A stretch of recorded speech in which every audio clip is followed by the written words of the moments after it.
But again, it's been more around process improvements and process control.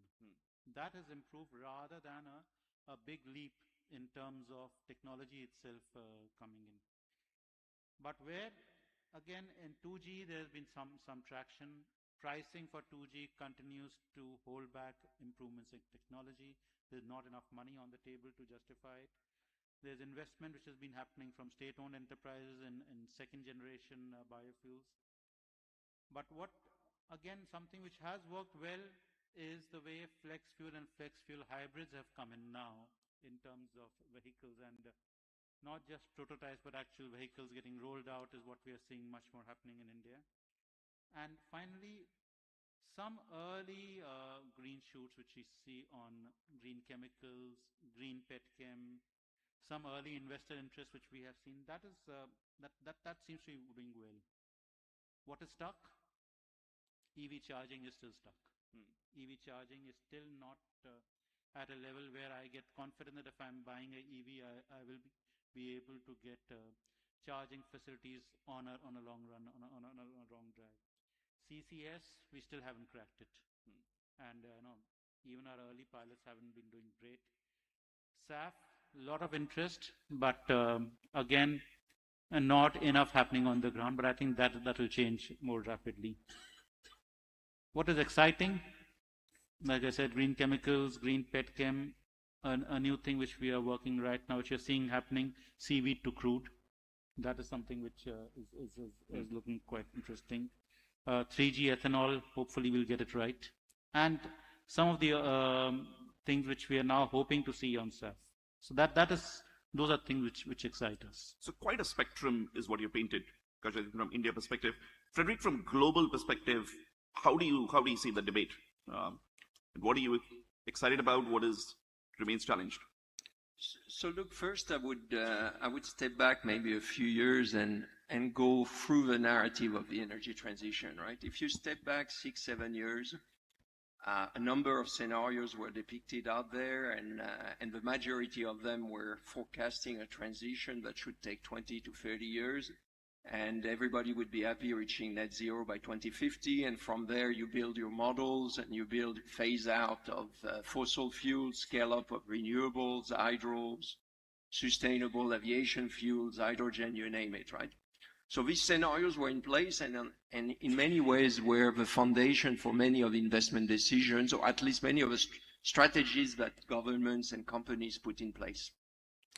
Now you move and a lot of the stimulus recovery plans on the back of the COVID were built on these green investments and these green energy policies. Now you step back 2, 3, 6 years today post-COVID, and what you realize is a lot of the scenarios have changed, i.e. people have revised their outlook in terms of how the energy mix will look like. I think the realization that fossil fuel will remain an important part of the primary energy mix for decades to come has now landed. I think the other realization that's important is we have to realize that the energy demand is growing beyond what the energy systems were designed for in the first place. And when it comes to access to energy, you know, we all want to do the right thing for the planet, but first of all, many people need access to energy beyond getting access to clean energy in the first place, right? So we have to accept that these challenges depend or vary greatly from one place to another. What's true in India will be very different versus what's true, for instance, in Europe or in other places in the world. And energy supply strategy, energy security strategy are regional, need to be pragmatic, need to be anchored in reality, need to be grounded. So that's, in a sense, the context. Now, I fully agree with what Pankaj mentioned in terms of what has worked and what has not worked.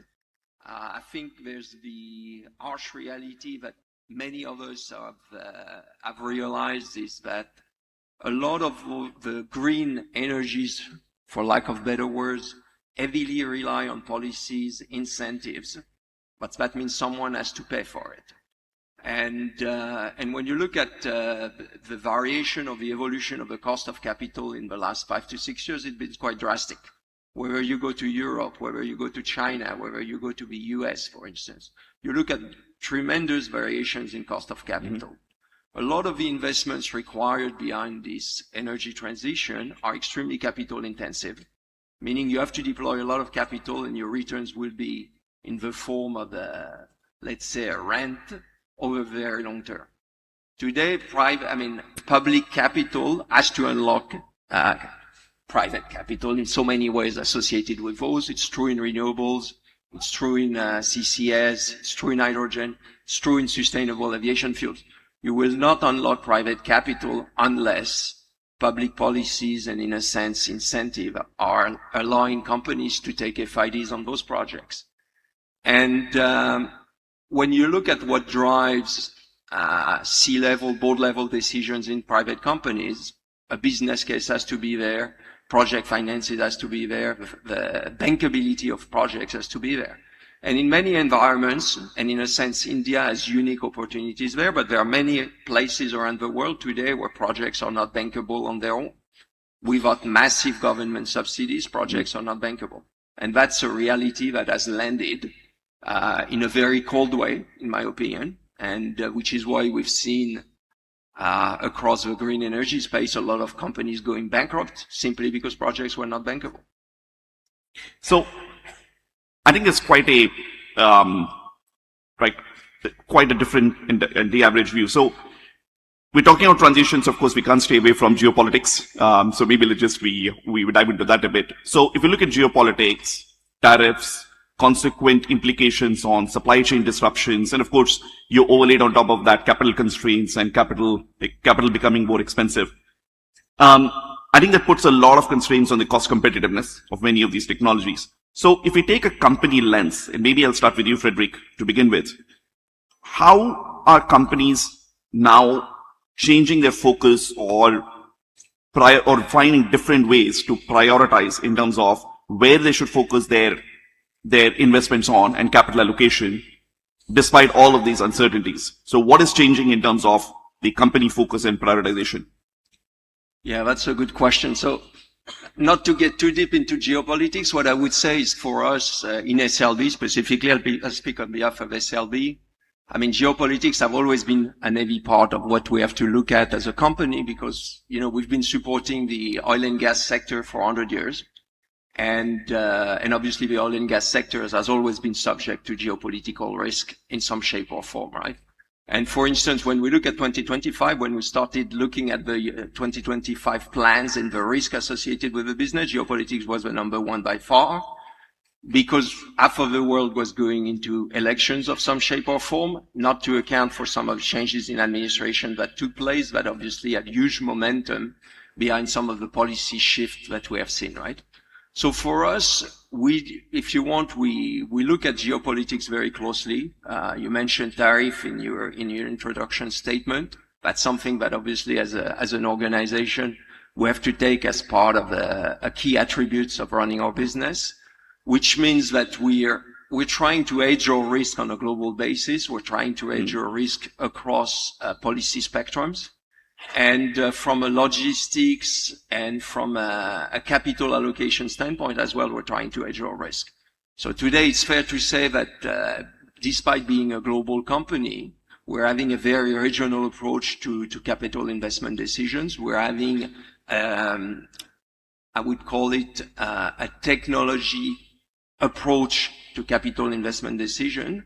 And as well, we're trying to make sure that we balance our exposures with respect to potential geopolitical shift. So we will not put all our eggs in one basket, to make it simple. And when it comes to our investment portfolio, we always have an aspect of time risk, geopolitical risk, technology risk, policy risk. And all in all, I mean, we hedge those across a wide variety of investment opportunities, and we book upsides and liabilities accordingly on our prospects, right? Pankaj, how do you see that from companies? What they should do to retain their focus and prioritization with this uncertainty? So look, I think what Frederick said is absolutely spot on in terms of the different risks which companies today face. The question which any company any board would always struggle with is, to what extent can this risk be mitigated or hedged? And there, increasingly, definitely for transition technologies, but surprisingly even on fossil fuels, we are seeing that state support is probably playing an outsized role in terms of decision making, in changing the decision making matrix in companies. The answer to anything happening geopolitically, anything happening to tariff, typically companies tend to look at national governments. That look, this has happened, either you have to change it, if you can't change it, please compensate me, please make me whole. So again and again, in terms of the money which the state can bring to the table in terms of incentives, in terms of a policy support, or at times in terms of the legal framework, in terms of the policy framework which they put in place, that is going to matter so much more in terms of decisions which companies take. And at one point of time, this used to happen in countries which had a history of state intervention. We are increasingly seeing it happen in countries which typically we would not have expected the state to come and support these kind of things. So at this point, that seems to have become the default response. Very interesting. I think a lot more localized context, understanding that and making it work. Maybe, Pankaj, I'll just bring back to you again on, in the opening statement, you mentioned about areas where we have made a lot of progress, right? Transition is moves a different place. So from an India standpoint, what is it that technologies where India is starting to leapfrog and innovate in ways, and what is it some of the areas that you think the world can also learn from where India has made progress in the last few years? So look, it may sound a little disappointing, but most of the cutting edge work is still, we're still looking abroad. In terms of practical usage, that is where we seem to be better. In terms of, you give me a technology, how I tweak it, how I indigenize it, how I cut down costs, strip out every dollar out of extra costs. That is where we seem to be better in terms of deploying them and, establishing that, yes, this can work. Ripping out the niggles and so on. On all that, we have been much, much better. But if I were to, put a hand on heart and say that, look, this is absolutely top of the line, this is the best technology, has come from here, I'll probably struggle to name it. Okay. Ways to go for us to still make progress on that. So the thing is, who's going to do this work in India? So there is a vacuum there.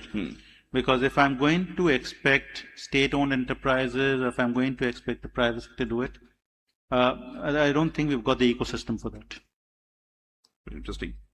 Frederick, from a global perspective, from a energy transition technology perspective, what are you particularly excited about? What is it that you are serving many of the clients?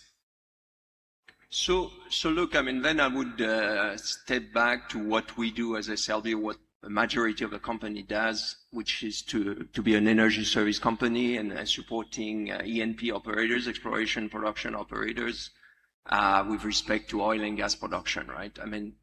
There's obviously deploying technology is what we do and what we've been doing for 100 years. There's many things that I could pick on, but if I was to pick a few in line with what our customers' value drivers are, one, we accelerate time to first hydrocarbon. That's a key value driver for our customers, and we're doing that in a number of ways. We help them acquire and process seismic data a lot faster. Some of the high-power compute technologies enable to illuminate zones to the level of resolution and accuracy that was not happening before. We're able to link seismic insights, mappings, to early exploration prospects. So in a sense, you accelerate workflows. We're able to accelerate the time from exploration, from discovery to first hydrocarbon.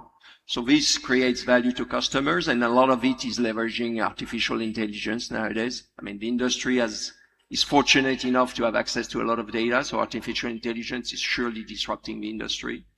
I think electrification is another key opportunity for the industry, both in terms of creating value, in terms of accelerating production, in terms of enhancing production, but as well at a lower carbon footprint.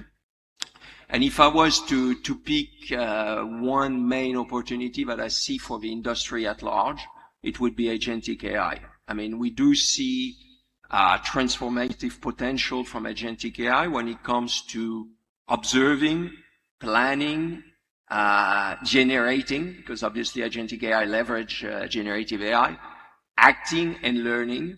And what we see is that for technology companies like ours and like many in the sector, a lot of these solutions will rely on domain-based knowledge, meaning, yes, you need to know data science, you need to be able to process that amount of data, but you need a lot of domain knowledge. So meaning that these solutions will be designed by the industry for the industry. So for us as a technology company, this is something we're investing a great deal of the R&D and engineering efforts about. And we believe that this is going to unlock a lot of value for customers. We already have a lot of use cases, and we think that that's going to scale pretty drastically. Exciting. So we come back to role of regulation. I think you touched upon in some of the comments before. And role of regulation, I think, couldn't be more important at this particular moment in terms of playing a catalyzing role in terms of unlocking many of the transition technologies, whether it's CCS, whether it's networks, whether it's storage across the value chain. Maybe if I come to you, Pankaj, on how can companies best collaborate, I think, with the regulators, with ministries, and with state agencies in order to shape policy? What works, what doesn't work? What have we seen? So look, on regulation, there are two streams. There is one in which companies can engage. There's another one in which companies will find it more difficult to engage. The ones where companies will find it more difficult to engage is something coming out of court judgments.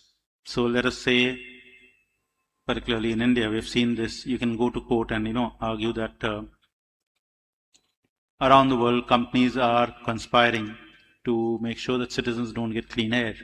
And therefore, you get a court order mandating that you move out of diesel, or you move, all buses to be on gas, or all buses to be EV. You could potentially get such an order. There's a history behind this. It has happened in the past.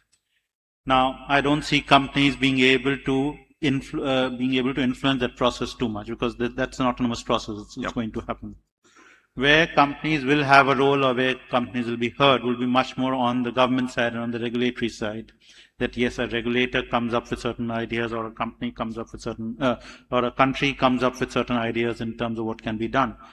Now, where companies have a role and where industry bodies really have a role, because what we have seen is industry bodies on this often fail because they end up being more of bodies which will talk about tax concessions and less about, giving genuinely good things that look, here's a good idea. We are also willing to put in our couple of pennies on this. We think government, if government does it, so that's an area where I think some more strengthening is needed in terms of being able to influence the dialogue.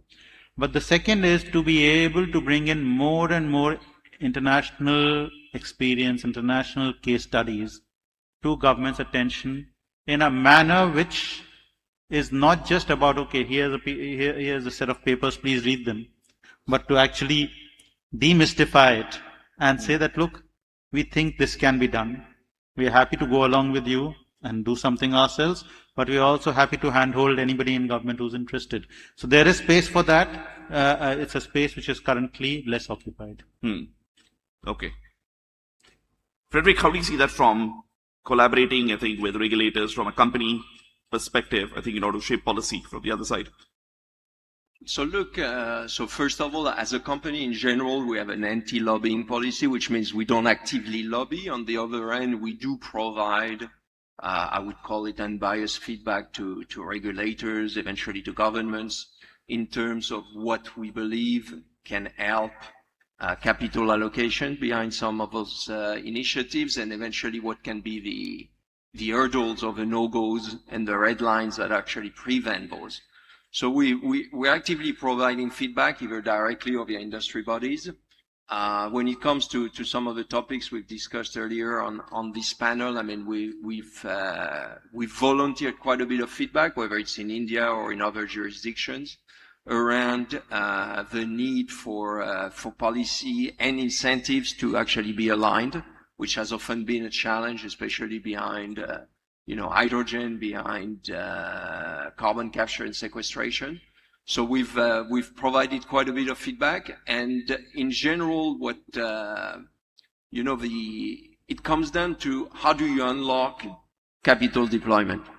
The biggest challenge behind the pace of progress behind these initiatives is actually the allocation of capital, and we're regularly volunteering feedback to the regulating bodies and their affiliates, right? Now, to say that one size fits all, absolutely not. For instance, if you look at a region like Europe, I think policies frameworks are in place. The fact that there is a trade and cap mechanism or an emissions trading systems in place greatly facilitates that discussion, because ultimately public and private corporations can build a business case around the decarbonisation of their operations, the decarbonizations of their activities, and put a dollar value on carbon. Beyond Europe, it's becoming obviously a lot more tricky, right? Mm-hmm. I mean, we have China where that's taking place as well, but these are more exceptions rather than the norm today. Yeah. Okay. I think we touched upon AI very briefly, so I think it's good to probe a bit more on that. And maybe, Frederick, I'll start with you around the potential. I think probably most organizations see, but there is a challenge, significant challenge still in adoption, scaling, and making transformative changes. So what are some of the challenges that you see in terms of which is really constraining AI adoption from a transformation perspective? From a transmission perspective? From a transformation, organization and transformation perspective. So look, I mean, I think today when it comes to AI, I mean, we're obviously seeing a lot of potential, and we're seeing that through use cases, be it in terms of acceleration of first oil, be it in terms of production enhancement, production management, be it in terms of late life extensions for some of the producing fields, and there are technologies that are leveraging AI models to support that. But to say that we've seen the full potential, definitely not. There's massive investments taking place in terms of digital infrastructure behind those. I think there's still question marks over the returns on these investments. I think that's something that the energy sector and other sectors have not proven yet. Obviously, the investments are taking place, which means there are smart people that are behind this and are convinced that the value and the returns over time will be there. But so far, I mean, it's too early to tell. So I think this is one looming risk: aren't we doubling down too fast on investments when the value may not be as high and as transformative as we hope? But I think from an early adoption of what we've seen, and for us, I mean, across what we do in the oil and gas sector, I mean, we have seen a significant uptake in the value creation associated with our digital solutions. So whether they are generative AI based, agentic AI based, we do see a very significant uptake. Okay. Maybe a last question to each of you, and maybe I'd like to indulge in some crystal balling for the next few years. So let's say we fast forward 2030, we're sitting in India Energy Week 2030. What is it that you would like to see, or what would the narrative be, Pankaj, and what you wish, and what do you think it would be, maybe if I project a few years out? Look, 2030 is not too far out. Yep. So, and therefore, I think fossil fuels are going to be around and will continue to matter for us in 2030, because in terms of ease of use, in terms of the stock of equipment, vehicles, what have you, the infrastructure which is already there, I think for it to be easily replaced, I don't see that happening by 2030. So that is one. And therefore, probably our discussion would still tend to focus much more around squeezing more out of fossil fuels in terms of how do I get better efficiency, but also how do I get them faster to market, how do I crash production timelines, and how do I get data which I already have to work better, particularly seismic data. All those things will continue to play. But if we are looking at something, and I don't know, I'm not a soothsayer on this, if crude is going to be $130 in 2030, then I'm sure that, transition suddenly starts making much more sense rather than, beating ourselves up saying, we're bound to use crude, because all said and done, there is a journey which transition has already done. And there is a certain comfort level which has developed. May not be ideal, but there is something. So a toggle can actually operate pretty fast in 2030 if the pricing goes out of whack. Okay. So, Frederick, what is your wish list? 2030? So I agree with everything that Pankaj said. So I'll go on another topic. Maybe by 2030, I would like to hope that the energy industry at large is a sector that's attractive for the younger generations. I think there's been a lot of negative publicity at large, especially behind oil and gas. And I think that's somewhat hampered progress across the industry. So hopefully by 2030, we can have the industry being as attractive as it can be for all generations. Excellent. We're right on time. Thank you very much to Pankaj and to Frederick. So, big round of applause to both of them. Thank you. Thank you.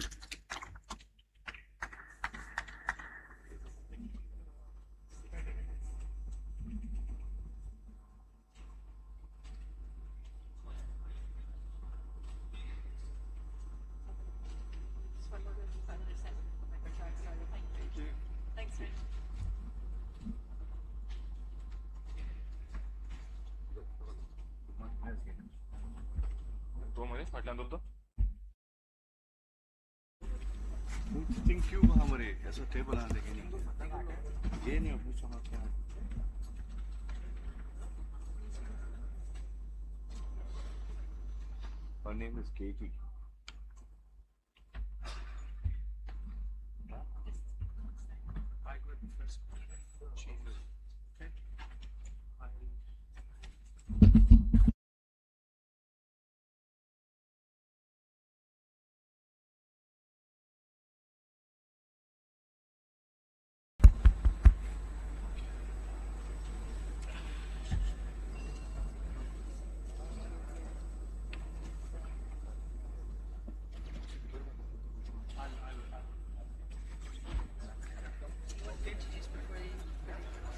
Let them take a seat. Yeah, something like that. Yeah, exactly.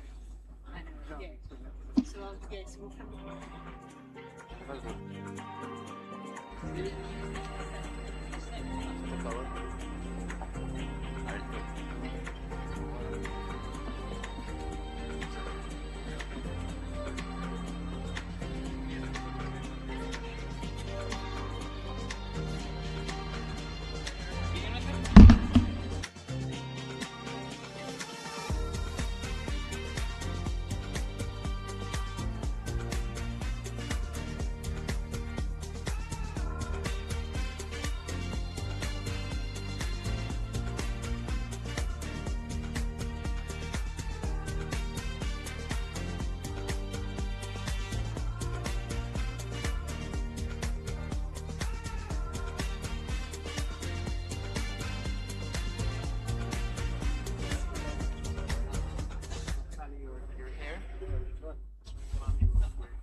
Ladies and gentlemen, good morning. Delighted to have your company for our next session, which is a very profound one. My name is Gaurav Sharma. I'm a London-based energy analyst. We are discussing the Global South Clean Energy Solidarity, powering South-South cooperation for a shared future. It's a profound topic. This is not something we discuss that often, but it is getting louder and prouder. This discussion is about where the key energy centers of demand would be, whether you go by what the International Energy Agency is saying, where you look at some of the analysis coming out of the multilaterals, the investment bank. Everybody says that the direction, the inexorable direction of travel as far as energy demand goes is just the global south.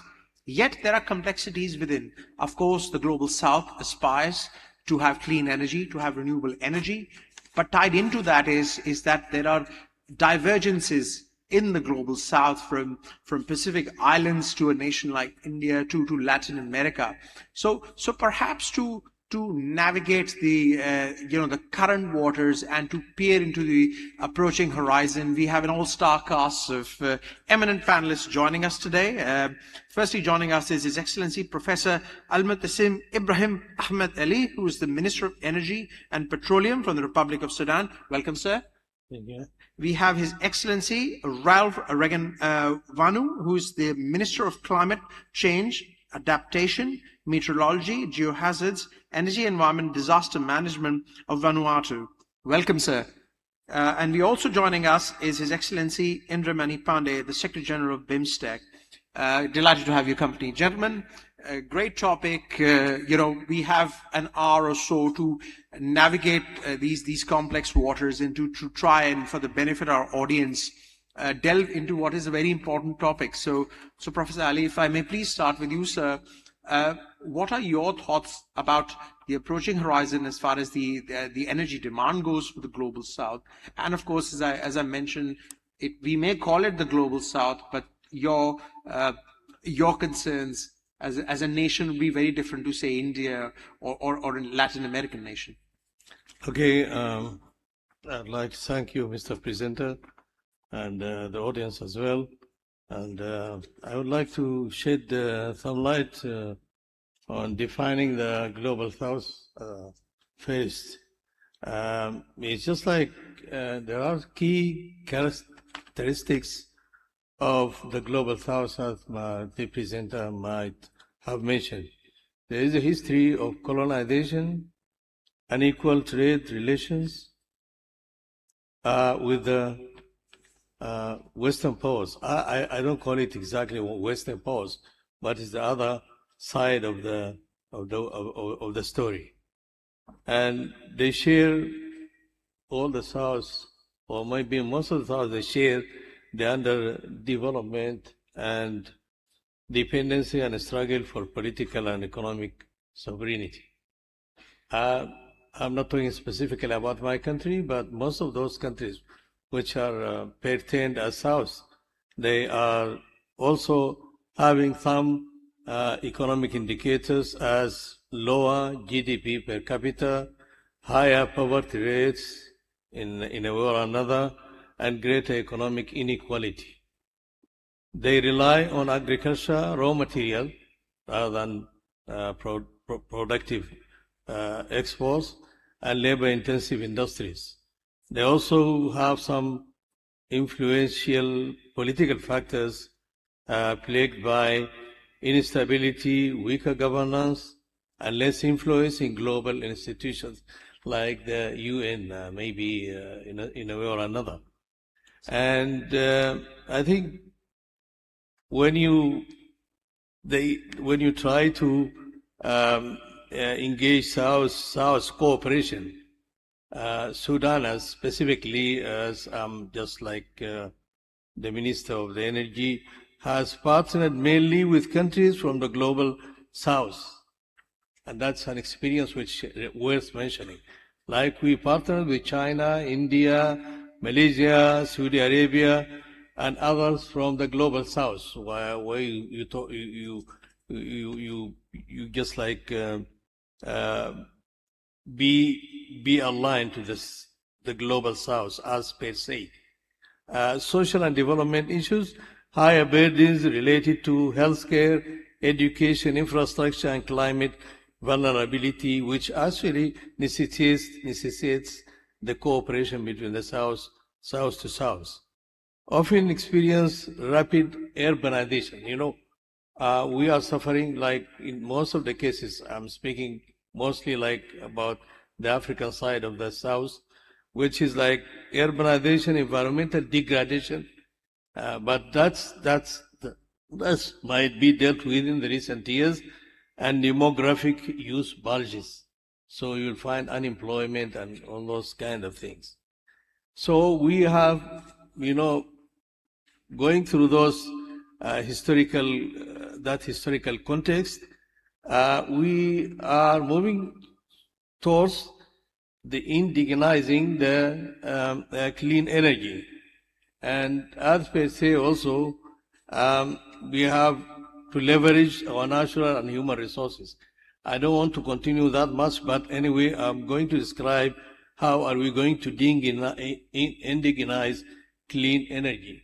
And we have first to map our local renewable potential, solar, wind, hydro, geothermal, and biomass resources tailored to regional conditions. I will speak later about those regional conditions, and if you allow me to just shed some light on the leverage natural human resources and development of value chains, like investing, how do we invest in renewable energy, solar panels, batteries, and then we initiate locally manufacturing to retain economic value, rather than just importing everything and putting it into an erection of those systems which vary from small household to like agricultural projects. And we need to invest in processing and manufacturing of critical minerals, which will contribute to We'll come to the minerals aspect of it, I think, or later on in the conversation. Mr. Raghunathan, how do you, from your country's perspective, look at the collaborative spirit as well as the challenges? So your opening remarks, sir. Yeah, we have. Mr. Raghunathan, please. Thank you, and good morning to everyone. So I come from a very distinct and very unusual group of countries of the Global South, which is the small island developing states. So Vanuatu is a country in the Pacific Islands region. There's about 17 independent states in the Pacific Island region, very small populations, very small land sizes, and a long way from everything across the ocean. Similar to the Caribbean states, which also sits, and also there's Seychelles, Mauritius, Maldives in the Indian Ocean. So South states, but very specific characteristics. And one of them is our vulnerability to climate change. And so we generally have taken a very ambitious view on the transition to renewable energy sources. And that's because the effects of emissions-driven climate change, we experience it in the front lines. So it's part of our mandate to make sure that we develop our energy sectors that are low emission. We have low emission pathways. Also, of course, the issue of security. We have to, if we are going to continue to use fossil fuels, we rely on markets thousands of kilometers away to provide them. And for example, Fiji, Vanuatu, Solomons, a group of countries in the Southwest Pacific, we import our fuel from Singapore, and before that, somewhere else. So it's a long way, and it's very insecure for us, because we're also subject to extreme weather events getting worse every year because of climate change. So we must develop local renewable energy sources, and that is the path we are on. And to leverage, because we are so small and so distributed, we have to leverage working together. And in the Pacific, for example, we have the Pacific Islands Forum. So in Caribbean, you have CARICOM. So groups of states which come up with our own energy policies for the region, where we manage to pool technology, standards. Standards are particularly important, and I must say that we are running behind the industry in terms of setting standards. We are still behind in terms of setting, for example, for the Pacific, vehicle standards or emission standards, these kind of things. So we rely on having our, what we call our crop agencies, our regional agencies, who work as membership-driven bodies to set these standards for all of us, in consultation with all of us. And I think, the reason I'm here from so far away is we see the enormous potential of partnering with countries like India. And Vanuatu was one of the founding members of the International Solar Alliance, for example, some years ago. We turned up for that because we recognized that we need to access India's enormous experience in community solar, in the technologies that we're seeing developed. At the moment, we are accessing mostly Chinese technology. We recognize that in this region, in South Asia, there is amazing technology that makes sense for communities with small communities leading to large cities, issues of sea level rise, issues of extreme weather events. So these are things that cause a commonality that we want to see get us to gain more out of. And there are other forums that we are part of with other countries in the South. And basically we have to use these multilateral alliances to find our own strategies to basically meet the three objectives of energy. And particularly in terms of us, it's access. Sure. We have some of the largest populations that still do not have access to regular electricity. So we're entering those markets with renewable energy to start. And we're so far away from the centers where these things are manufactured. It's important for us to establish good relationships with those who are in creating them. Mr. Pandey, if I may turn the floor over to you. Of course, we'd love to hear from you about the collaboration and some of the challenges that the clean tech adoption the Global South faces. But before you go on to that, could you please hear a little bit about BIMSTEC for the benefit of our audience, a little bit about your organization as well, please, sir. A very good morning, Gaurav, to fellow panelists and also to august audience. I'm very happy to represent BIMSTEC here, a regional organization of which India is also a member. I understand BIMSTEC is the only regional organization which is represented here. The idea of South-South cooperation is not new. Since 1960s, the developing countries have been talking about forging more South-South cooperation. What has changed that a number of developing countries have also acquired capacity to assist fellow member states. And in the present geopolitical and geoeconomic context, where multilateral institutions are facing a lot of strain, South-South cooperation has become even more important from developing countries' perspective. India, if I can speak for India, has always attached a lot of importance to South-South cooperation. From 1960s onwards, India's ITEC program has enabled capacity building with a number of developing countries. And developmental partnerships of India has grown its breadth and scope and its reach. India has also supported as a part of its South-South cooperation policy regional organizations, to begin with SAARC, and then from 1997, BIMSTEC, the Bay of Bengal Initiative for Multi-Sectoral Technical and Economic Cooperation. It brings together 7 countries, 5 from South Asia, India and 4 its neighbors, Sri Lanka, Myanmar, Bangladesh, Bhutan, Nepal, and Thailand, also a maritime neighbor. It started with ambition to create a platform where countries could work together on a set of technical and economic cooperation objectives, but it has expanded in its scope. It has all the institutional mechanisms which are needed. So we have regular summits, regular meetings of our foreign ministers. We have regular meetings of sectoral ministers, There are senior officials level meeting. Now BIMSTEC has its own charter, a vision document, and a permanent secretariat which is located in Dhaka for past 11 years. So the scope of cooperation that we have under BIMSTEC has increased. We have negotiated a number of conventions in different areas, agreements. Recently, we concluded agreement on maritime transport cooperation, for example.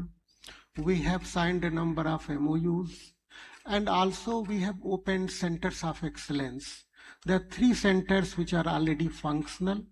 BIMSTEC Energy Center in Bangalore, BIMSTEC Center for Weather and Climate in New Delhi, and BIMSTEC Cultural Industries Commission in Paro, Bhutan.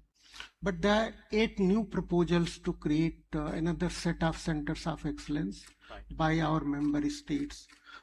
BIMSTEC has been supported by India and all the countries in the region because they look at it as a regional organization which can address their shared challenges that they cannot address alone, and they need cooperation with all the countries. And we have support from all the member states to continue with this kind of cooperation. I will speak later about what we do in energy sector, but I would like to conclude this part that organizations like BIMSTEC and His Excellency Minister from Vanuatu talked about Pacific Islands Forum, CARICOM, African Union.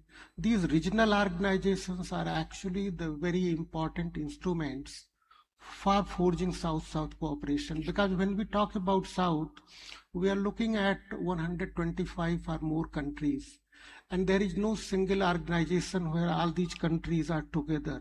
So how do we strengthen South-South cooperation? It's through regional organizations that bring in a small number of countries from a specific region. Sure. Professor Ali, if I may turn the floor over to you. Our colleague mentioned the role of multilaterals, the role of these organizations. What is your government's thinking in terms of bringing the world together? And of course, it needs to be financed. And could the South cooperate on finance? And what role do multilaterals have? Yeah, I think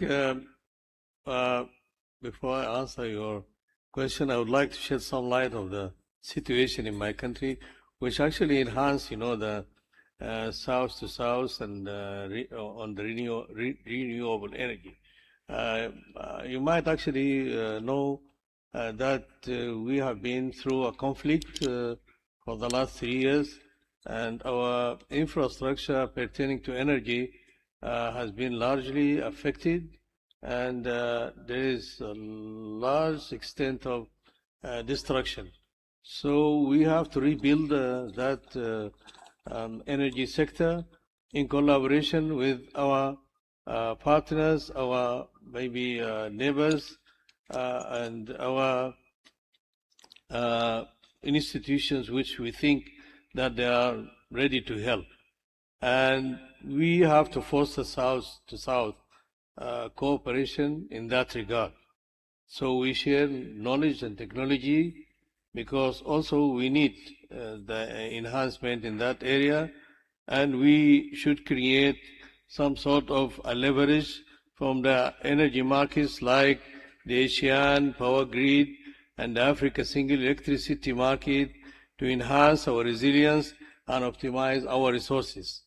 We have to, as you have mentioned, joint financing mechanisms, pool resources through initiatives like the Africa Renewable Energy Initiative and the BRICS, as you know, and the New Development Bank to fund projects with better terms than the Northern-led institution which we have been experiencing. And then it also came to our mind that comparatively, I think the like-to-like might be the best option, rather than going to maybe a vast area of discrepancies between our country and the North. We have to secure tailored financing and de-risk like investment, like using the public funds and guarantees to attract our private capital for early engagement in projects. and then we can move on, and then we can refund, the projects from the returns, of the projects themselves. Like what we are actually planning in our country now, in Sudan, actually is to rely more on the hydroelectric energy rather than going to the fossil fuel, enhanced thermal power, because for us it's cost-wise and maybe technically it absorbs a lot of expenditure, and we cannot afford that while we are running through this war and destruction. So we must actually look further for the renewable, the clean energy, and as we say, the foster to South cooperation. In that regard, as I mentioned, we have been actually cooperating with China, India specifically. Even I will mention later on our experience with India and the collaboration with India. But saying that we have suffered a lot from the destruction of our network, we are relying more or less on the clean energy, because Sudan is mostly an agricultural country. And then that's why we are enhancing and developing, means and ways of using solar energy, mainly because, in Sudan, sun, one energy, that the slogan is most applicable. So renewable energy is the main source of energy for the agricultural sector in Sudan. Absolutely, I appreciate it. Mr. Ranganmanu, if I may turn over to you, if you look at your own country, I think perhaps some members of the audience might be interested if we talk of specific frameworks because you mentioned solar, if you talk of specific frameworks to encourage renewables investment or clean tech investment, could you give an example of such a framework that your country has aspired to domestically? And tied into that, do you think, what learnings can fellow islands take from that? And of course, what can you learn from what else, some of your collaborating partners are up to themselves?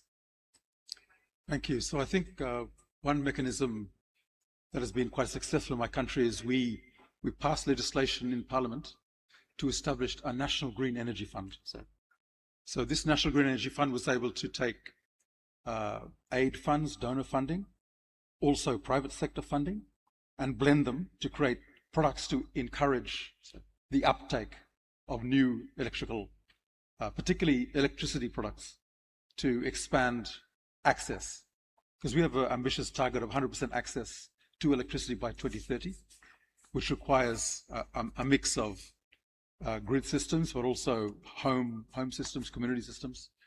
And while we have access to some aid funding, we also wanted to involve and incentivize the private sector providers.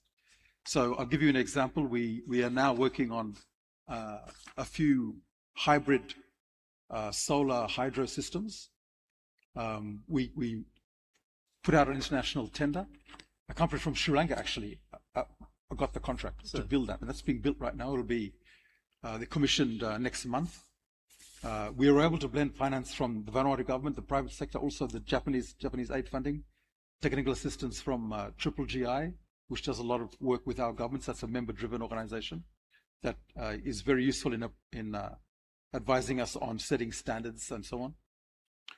So that, and we're also now getting into offsetting new renewable energy generation output with carbon credits, which can then come back into the mix. And we're now we are in the process of procuring coconut oil generators, and we will need to create a STABEX scheme for that to offset volatility in world prices for coconut oil, to ensure that we have a regular supply. And that is also something where we're engaging with companies from the global south in this credit scheme, so that we can create that stability to create the supply that we need to go that last gap to bridge what we can't with hydro and solar and wind power. So just an example of how we had to pass legislation to create a mechanism. That's also happening on the regional level. For this year, at the end of last year, the 16 Pacific Island states signed off on a new Pacific Resilience Facility, which is a regional fund with the same objective to attract financing, because our markets are too small to attract the kind of financing we need from the private sector. We don't want to continue to be aid dependent. We want to be able to bring private sector actors in. So this Pacific Resilience Facility was established to try and create a region-wide, and you're talking about the whole Pacific Ocean from, one of the largest places on Earth when you see the geographical scale, so that we can bring especially energy resources, renewable energy resources, technology into the region across. We also need, of course, to establish the standards and the policies to enable investment, and that is something we're also working on. Mr. Pane, just extrapolating a little tangent of that, in your experience and in your organization's experience, I was wondering if you have a view on green finance and Grameen finance in terms of trying to finance some of these projects to try and take these frameworks to the next level, bring it all together as another aspect of how we come up with renewable solutions, renewables. So do you have a view on green finance, green bonds, Grameen finance in terms of trying to, approach a low carbon energy horizon in the developing world? In brief, actually, no, we haven't reached that stage of cooperation under BIMSTEC. But if you allow me a couple of minutes, I would like to describe what we actually are doing under BIMSTEC in terms of energy cooperation. Sure. So India is the lead member state for energy sector cooperation. And we have regular ministers meeting and other levels of meeting to discuss energy cooperation. From the beginning, there has been focus on interconnection of the electricity grids of the member states. In 2019, a MOU was signed, and we have been discussing some of the technical parameters on which we need to agree in terms of interconnecting the grids. I think as the audience would be aware, the grids are interconnected. India's grid, for example, is connected with Bangladesh, with Nepal, with Bhutan, and there has been trade in electricity among these countries.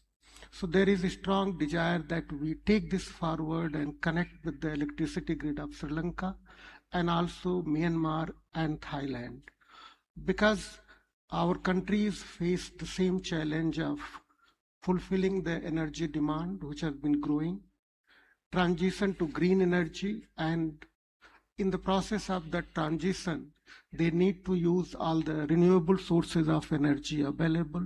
If you look at Bhutan, for example, it has surplus hydropower. Similarly, Nepal has huge capacity to create more hydropower. At the same time, countries like India and Bangladesh are deficient in energy. At some point of time, we need to import power also. So there is opportunity to connect our electricity grids and meet each other's requirement. Sure. There is another initiative which we have taken, is to create a BIMSTEC Energy Center, which is looking at cooperation in other areas of energy, including renewables, including energy efficiency. And we have started working together with International Solar Alliance, which is headquartered in New Delhi, in order to take forward cooperation in solar energy among the BIMSTEC member states. There is a proposal to discuss investment opportunities among the BIMSTEC member states in energy sector, how we can promote mutual investments. And in that process, perhaps in future, we would be looking at finance aspect also. But at this stage, these are the three initiatives that we have taken in energy sector. Sure. May I just, could I just have just a word to our technical colleagues? The counter seems to be jumping. Could you give me a 5 and a 10-minute warning? Because just give me a 5 and a 10-minute warning. Thank you. Professor Ali, if I may come to you. We colleagues spoke about interconnectivity of the grid, about wider collaboration. The continent of Africa has a huge potential. So, extending beyond your own borders, what is the spirit of regional cooperation? Yeah, I would like to mention, as I said, that the outcome of the conflict, and we're still suffering from it, but we are recovering. We are saying that we have to enhance, the clean energy portfolio as part and parcel of maybe resolving our maybe difficulty. So we, in terms, I just need to refer to how do we finance now the clean energy, and how do we collaborate with our neighboring countries and our regional, organizations. So in terms of financing, our central bank has already decided that 12.5% is going to microfinance, and most of that would be dedicated or allocated to the clean energy in helping, as I said, the agricultural sector and even the industrial sector. So it's going to be financed, as my colleague said, that there is a special fund which is emerging from the microfinance to finance those projects on the individual basis, and even on the the agricultural societies and industrialized areas. So the central bank has offered that allocation of money, and then it's also brought in some soft terms. Right, sir. Soft terms. They are easier. Not, you don't have to have that, consolidated, guarantees and all those kind of things. And that Accessibility is still an issue in the Pacific, like for many countries in the global south. How simply providing access to energy, electrification of populations which have never had it before. This also puts us down the pathway of, with islands that are separated by ocean, it's very difficult to have, grids that cross islands. It makes it even more important to make sure we have sources that can be resilient to the massive natural hazards that happen. The cyclones, we have earthquakes. We had some of the biggest earthquakes in the world in the Pacific from volcanic eruptions and so on. Constant disruptions. Communities expect to be able to get their power on as soon as possible after these events. We have come up with, in my country, a concession model of operation and management of grids that are established by these pooled funds, government funding plus private sector, and then management in a way that we have very high standards for being able to put the grid back after a disaster. So it is difficult to address those issues, but by indigenizing our electricity sources, our energy sources, we see this as the way forward, especially in an increasingly volatile world, both climatically but also geopolitically. Mr. Pandey, the colleagues mentioned, not within the South itself, there are massive divergences. We heard from the Honorable Prime Minister, Mr. Narendra Modi, yesterday. India appears to be on track for a 500 gigawatt target for renewable energy by 2030. In fact, it might even be achieved before 2030. But within BIMSTEC, about your other members, what is the sort of extent of renewables take up, and what are they feeling, and do they think that they can learn some from India, and of course technology transfer as well within your membership? There are divergences among our member states. For example, Bhutan is the only carbon negative country, and it has committed itself to keep 70% of its territory under forest. Sir. At the same time, its energy demand is growing. So that's why India has invested heavily in exploiting the hydropower potential of Bhutan. Bhutan is able to export then that power to India. And in certain occasions, it's also able to import from India. If you look at Nepal again, another example, where there is a huge hydropower potential, and Nepal would like to develop that potential and then to be able to meet the energy requirement of its neighbor, India, and through India, other neighbors too. And there is an example of Nepal trading its power with Bangladesh also. There has been a lot of focus on renewables. For example, in Bangladesh, they have prioritized development of solar power. Similarly, in Thailand and Myanmar, there is emphasis on developing solar power. Myanmar again has a huge hydropower potential too.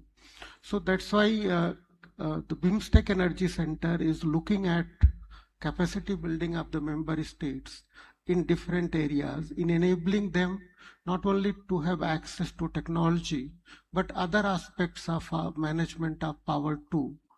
And through that process, it's assisting the member states in developing their own capacity. You mentioned the trilemma of challenges that our member states face. I think all of them are facing those challenges. India has managed far more in meeting those challenges than other member states, and that's why there is a huge potential for cooperation.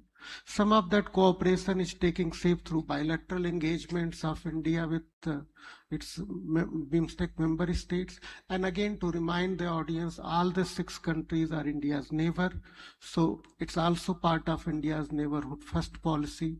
And India's policy of ACT is to develop close ties with the countries in the east of India. So BIMSTEC represents in a way coming together of all these strands of India's foreign policy. And that's why India's lead in energy sector is very important.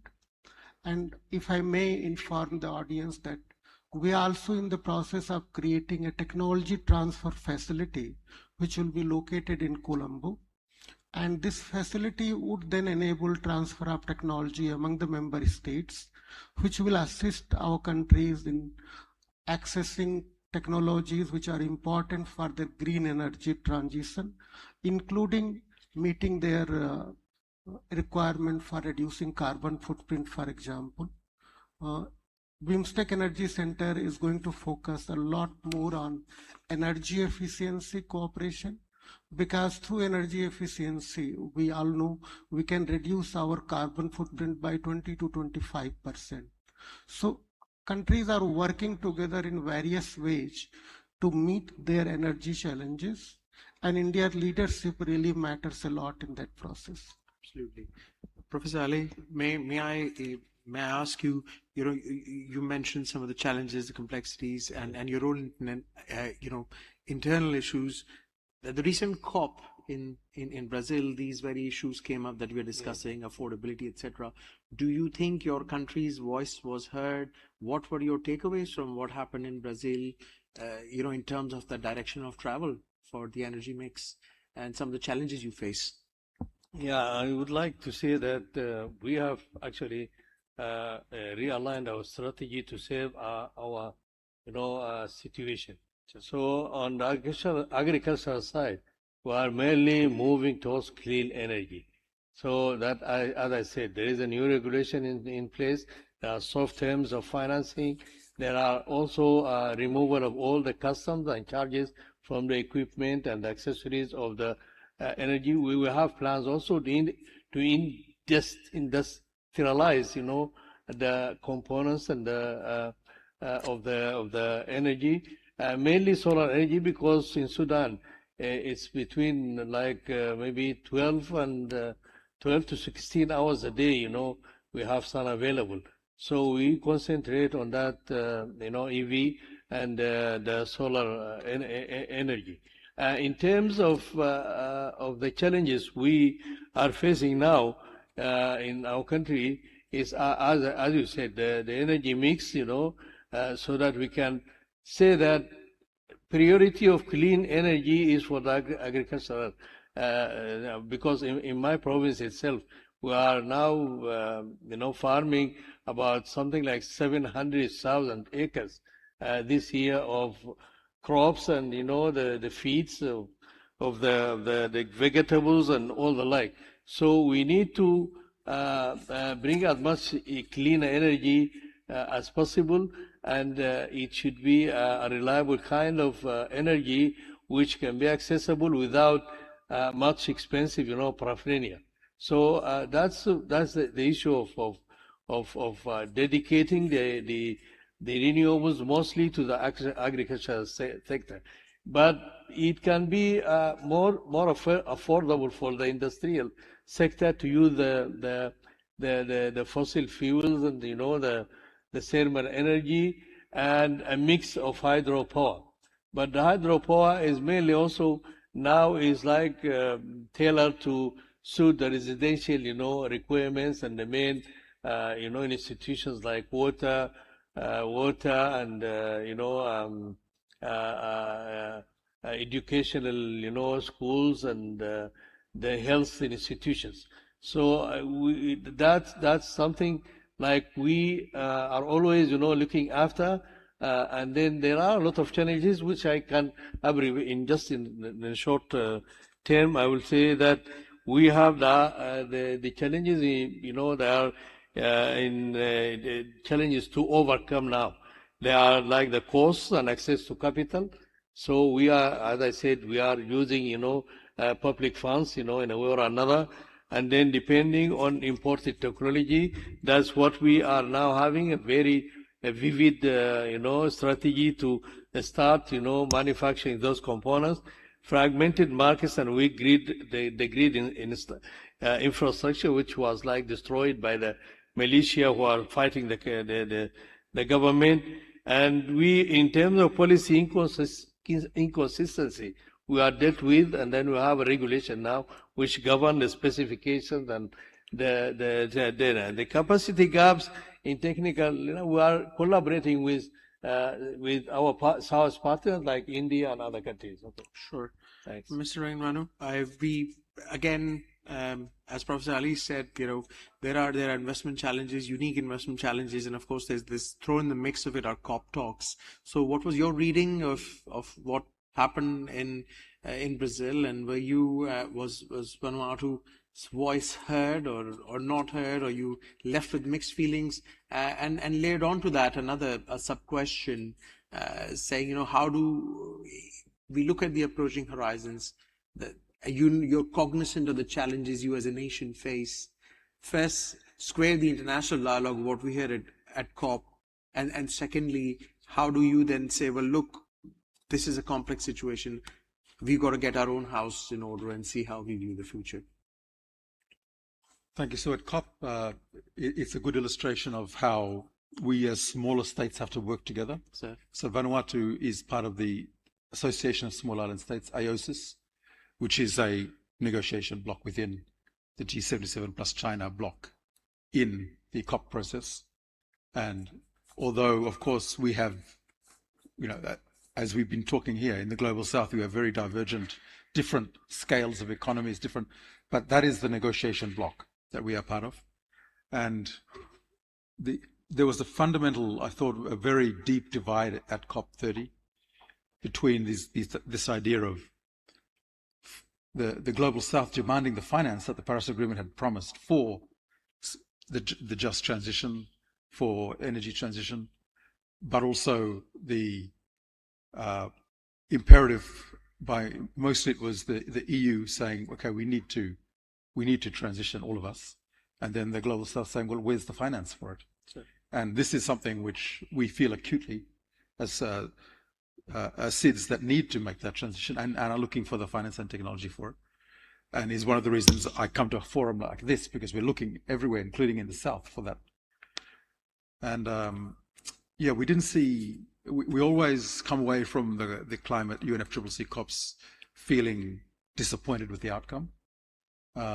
We did see some small wins, but what we did see also was a recognition that we need to make some moves outside the process to influence the process within.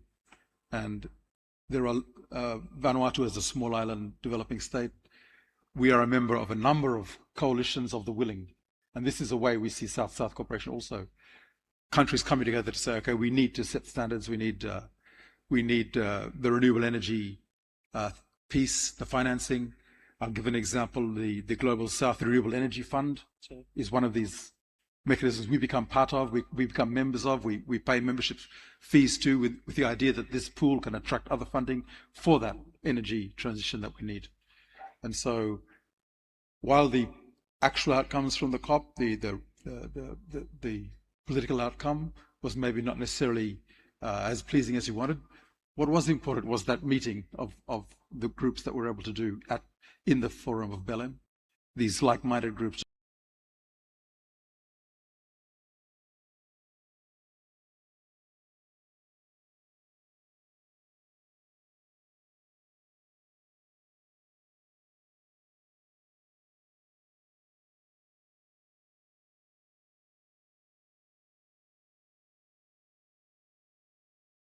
Senses when I speak to various developing economies that they feel that they are being lectured to by the West after decades of pollution, yet they are being lectured to go into.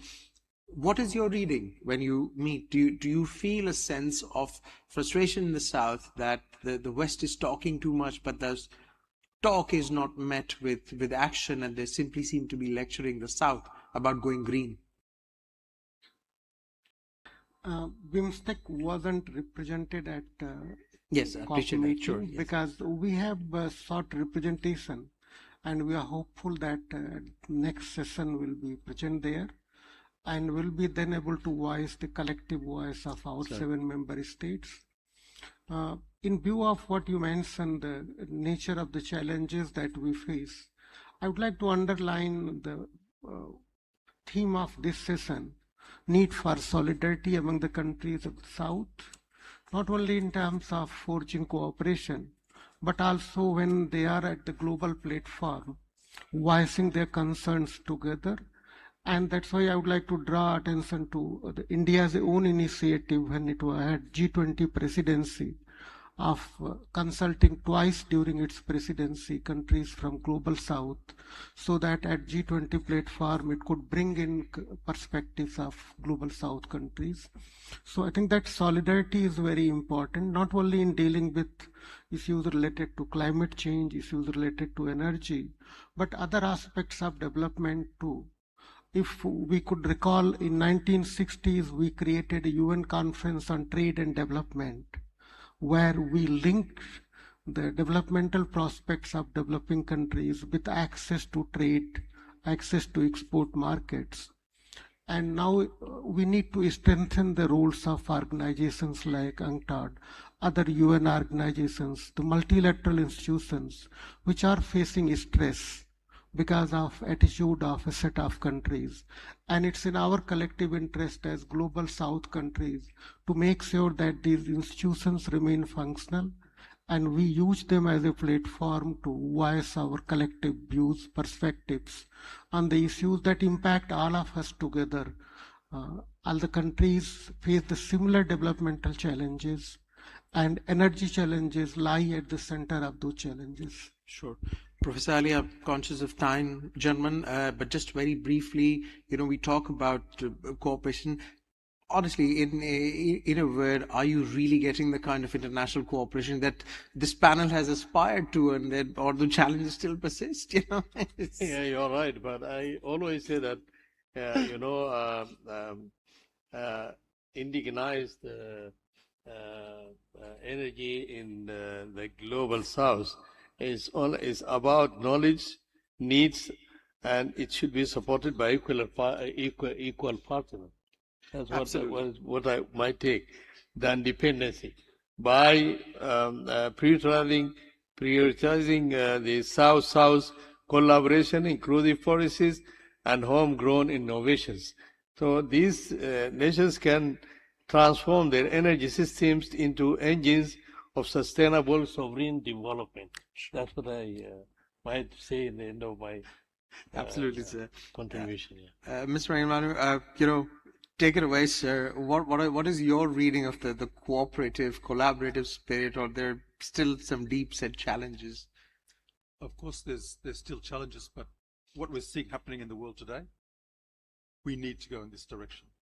We need to make this South-South unilateral voice stronger. because of what we're seeing with the great power rivalries and the actions of certain states, it becomes even more imperative that we try and build that South-South unified voice to influence our future. And you very briefly mentioned the wider Pacific spirit that Australia and New Zealand and the Pacific Islands are coming together. You alluded to something before we came on. Is that still on? And how do you view the future of that? Yes, this is the grouping called the Pacific Islands Forum. Australia and New Zealand are part of that. And so we always, we have annual meetings. We have, for example, the Pacific Ministers of Energy meeting coming up in May. This is a biannual meeting. Very important to set directions when in this current climate. And so that is a crucial forum for this Pacific Resilience Facility and other financing and policy setting directions. So we continue to rely on it. Sure. Mr. Pane, final word to you on the spirit of collaboration and the challenges we're facing. I think North-South cooperation or South-South cooperation are not binary choices. I think as countries, we need to exercise our options. Wherever there are opportunities to collaborate with North or the countries from the West, we need to go ahead with that. At the same time, we need to remain focused for collaboration among countries of South. For one reason, because now we have the capacity, a number of countries from global South, including India, have the technology, have financial resources to help fellow member states. And that is where the opportunity lies, and we should use those opportunities. Excellencies, many thanks for your insight. It was an absolute pleasure to have your company and your thoughts. Thank you very much for your time. Ladies and gentlemen, a round of applause for our eminent panelists. And coming up next is, beg your pardon, I've lost my... Yes, coming up next is Javier Blas, who's an opinion columnist at Bloomberg, and the subject of the next panel discussion is upscaling green hydrogen ambitions. So don't go anywhere, but thanks for your company. Thank you.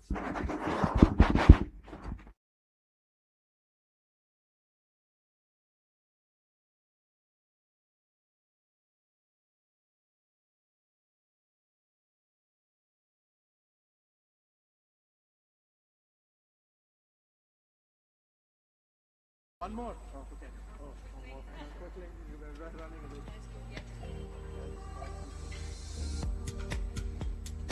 Thank you very much.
And then another one.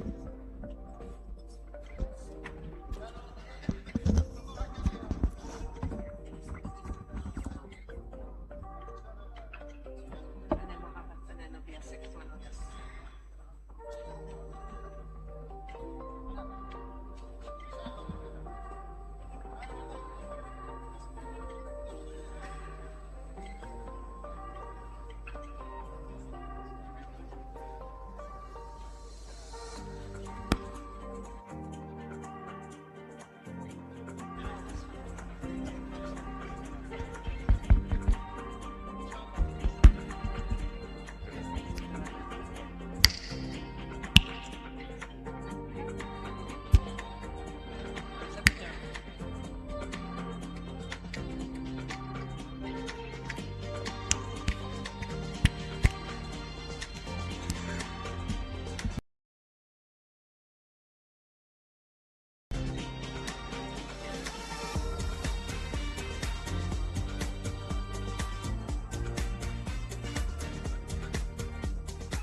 Good morning, ladies and gentlemen, and welcome to day 2 of India Energy Week here in Goa. My name is Javier Blas. I'm an energy and commodities columnist at Bloomberg Opinion, based in London.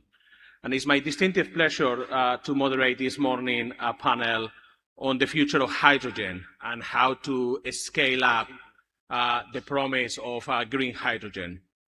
I'm very lucky this morning because I have a panel of the private sector, the people who need to deploy money and do the engineering, build the facilities, in some cases on the production side, in other cases in transportation, or as final consumers of the commodity. But it is going to be the initiative of the private sector what is going to be needed if we want to see the ambition, the hopes, the targets transform into actual tonnage and molecules of the commodity. So starting from my very far left, and no political indication whatsoever, I have Eric Vermeer of Char Industries. Closer to me, Nicolas Poirot of Air Liquide, Vinet Mittal of Avada Group, Rahul Mujal from Herop Future Energy, and closer to me, Mr. Kanehana of Kawasaki Heavy Industries in Japan. Thank you so much for joining the panel this morning. I'm not going to go through their CVs. You have the app of Energy Week where you could read their detailed biography. It just suffice to say that all of them have decades of experience in the industry, in some cases running already projects and deploying capital and engineering ingenuity to try to make this ambition a reality. And let me start the conversation on that ambition and reality, because I'm a journalist effectively, and we tend to at times report the negative stories. Those are the ones that grab the headlines, unfortunately. And if I look at the headlines, and I was just doing a bit of research coming into Goa, a lot of the headlines have been negative of recent years. It's all about cancellation of projects, about slow progress. And I wanted to know from my panelists how much of this is just the expected growing pains of a new industry that takes time, or is an indication perhaps that there is a structural problem and that we were too ambitious with those targets and things are going to take it a bit more slowly. So, if Eric, if I can go to you and then perhaps we briefly join everyone else on that debate. When you see the sector today, what do you see? Do you see growing pains, or do you see structural problems and a need to scale back? Well, since you said I'm a politician, I'll give you a political answer. It's a little bit of both.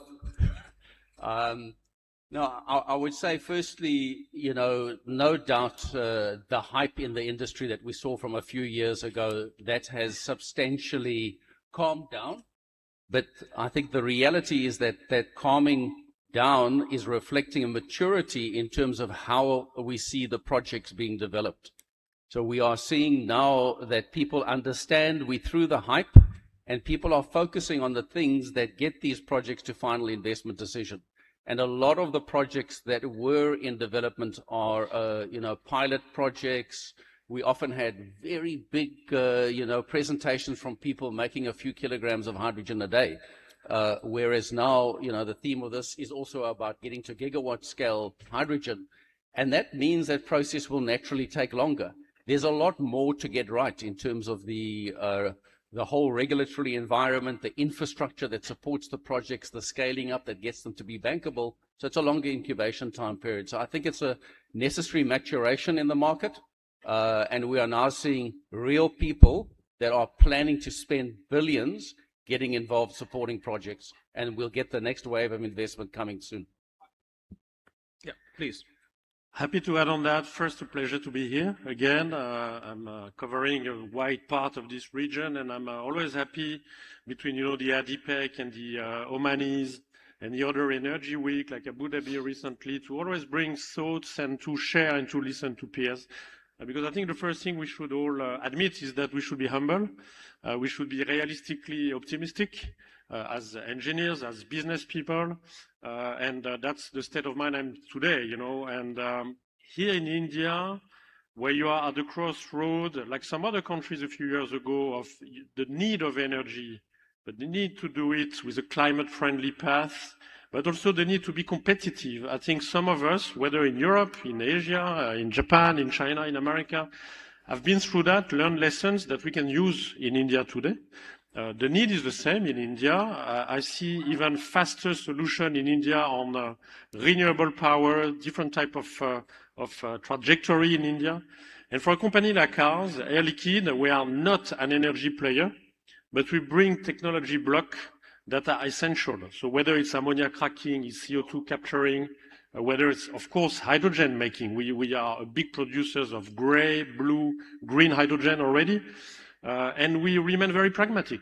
We have seen probably less success in small passenger vehicle running on hydrogen mobility than probably planned a few years ago. But we see today more concrete, large examples after the hype is finished. And we are some of the pioneers of the Hydrogen Council, and you have the ex-chairman sitting here with us today from Kawasaki. That Hydrogen Council is still going very well, because we are all more pragmatic. We are, I think, more global south open, to be honest, and that's very important to do. We are more competitive. And us, Air Liquide, our uniqueness is that we both have the technology pieces and the operation. We operate 5 megawatt, 20 megawatt electrolyzers for years. We are starting this year in France, the first 200 megawatt electrolyzer. So that's a PEM technology with Siemens Energy. Mostly, you know, thanks to a mix of regulation in Europe, subsidies in Europe, to be honest, and Total Energy as a partner for many projects in Europe. That's what's happening there. If we want to replicate in India, and we will, or like we did in China, there are many other ways to do. But I'm confident that with technology, with learning from each other and partnership, we can all do more. Vinay, what is your take? Growing pains or structural problems? So, like we used to participate in similar panel discussion across the world, and till few years back, the question was on technology. Is it electrolyzer going to be stable? Can you scale up to produce million ton per annum? Is human resources ready? Yeah. See, all of that is behind us. Today it is possible to produce round the clock green power competitively. India has proven that is the cheapest source of power in the country and across the world, and you can provide the fixed price solution. Electrolyzer as a technology is fairly matured, and it has become very, very cost competitive. And the skill set to set up large scale green ammonia plant or green methanol plant exists in many parts of the world. India is blessed that most of the top engineering firms have set up their offices and infrastructure here. So we have abundance of talent, abundance of sun, wind, water, which is needed to make it successful. And there is enough capital. The challenge in this sector is coming from the market creation. So if you look at India did amazingly well, where our demand consolidator, Solar Energy Corporation of India, they ran the tender, and it was almost 30 to 35% cheaper than what Germany did a year back. And now we are fairly competitive, and you are able to provide it fixed price green ammonia solutions for fertilizer sector at for 10 to 15 years at a fixed price, which takes the variability of gas away for gray ammonia. So I think the sector has tremendous potential even today. The challenge is on the demand creation and the regulation to ensure that the demand is robust and there is a clear visibility of demand till 2035, so that the whole sector can develop and mature. And this is exactly, we saw it in solar sector when we started way back in 2009. My company did power purchase agreement at 30 US cents, and we still run that project. And now the new projects which we are doing is less than 3 US cents. So in a 15 years window, the prices have fallen 1/10 because the demand creation and predictability of policy was there across the world, not just in India, but in China, Europe, US. And that's what is needed in this sector to take off in a decent way, and which is what is lacking today. And that's the challenge. Yeah, thanks. So I'm going to try and not repeat a lot of the things which have already been said, but I want to make two big points here. One big point is, over the years, in the last 2 or 3 years, there was a lot of euphoria without actually understanding either the technology or the economics. So they were the two big missing pieces. Today, as we speak, the technology is pretty much proven. The economics work. Now it's about long-term PPAs that the world needs to focus on. And so this is just one part. But at the same time, from a demand side, we must understand what's happened, especially in the last 1 year. The world has become geopolitically very, very charged. So energy security has become #1 priority for everybody. So that's wherein green hydrogen, especially for countries like India, is extremely important, because if we make green hydrogen, we use wind, sun, which we have. And the more green hydrogen we make, the lesser fossil fuels or oil and gas we import. So for us, hydrogen is now green hydrogen. It's not, does it have to be a success? It's when will it be a success? And when I say success, I mean, when will it be accepted in large quantities? And according to me, that time is coming. The time is here. So the importance of green hydrogen is more so today than it was ever there. And at the same time today, we have more, I would say, confidence in technology as well as the business model as we speak. Thank you. That's very important point that we are going to debate later on the panel, but particularly the geopolitics, I find that fascinating. Okay. Yeah, my name is Yoshinori Kanehana. I'm chairman of the board of Kawasaki Heavy Industries. And thank you very much for giving me the opportunity today to be the panelist. And what your question is, hype. Yeah, exactly. Like 3 years ago, everybody is saying hydrogen. It's like a boom. But now it's coming down. And I think the real project is remaining.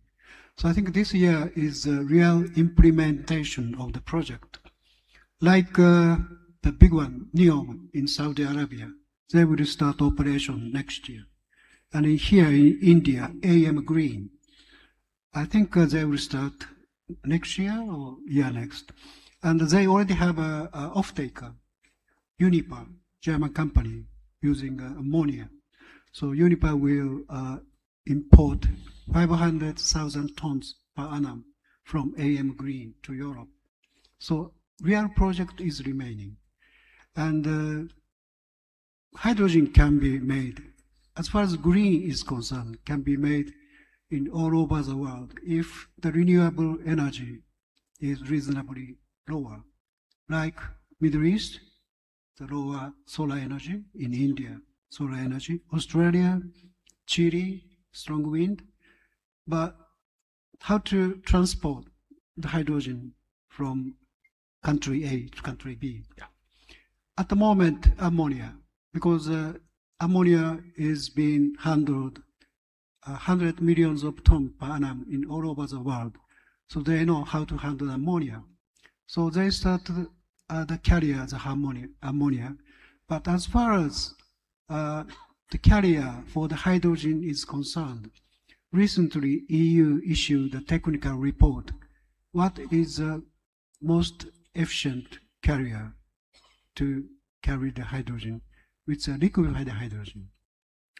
So we, as a Kawasaki, made a strategy 15 years ago. Let's make liquefied hydrogen supply chain by our company. Because we have a experience. More than 40 years ago, we built the large tank for the Tanegashima Island, which is a space rocket base. As you know, the fuel for the space rocket is liquefied hydrogen. So we know how to handle the liquefied hydrogen. Okay, let's make our strategy to establish the liquefied hydrogen supply chain. And 3 years ago, we completed the small ship called the Swiss Frontier. That ship can carry 75 tons of liquefied hydrogen. And we completed 3 round trips so far between Australia and Japan with a fully loaded liquefied hydrogen with this ship. And we built the receiving terminal in the city of Kobe, and we verified we can handle the liquefied hydrogen between the terminal and the ship using the very special vacuum insulated the pipe. So pilot scale, we completed the model. So now it's a stage of scale it up, and the Japanese government funded to our company, so-called the Green Innovation Fund. They prepare $1.5 billion. So we started construction near Tokyo.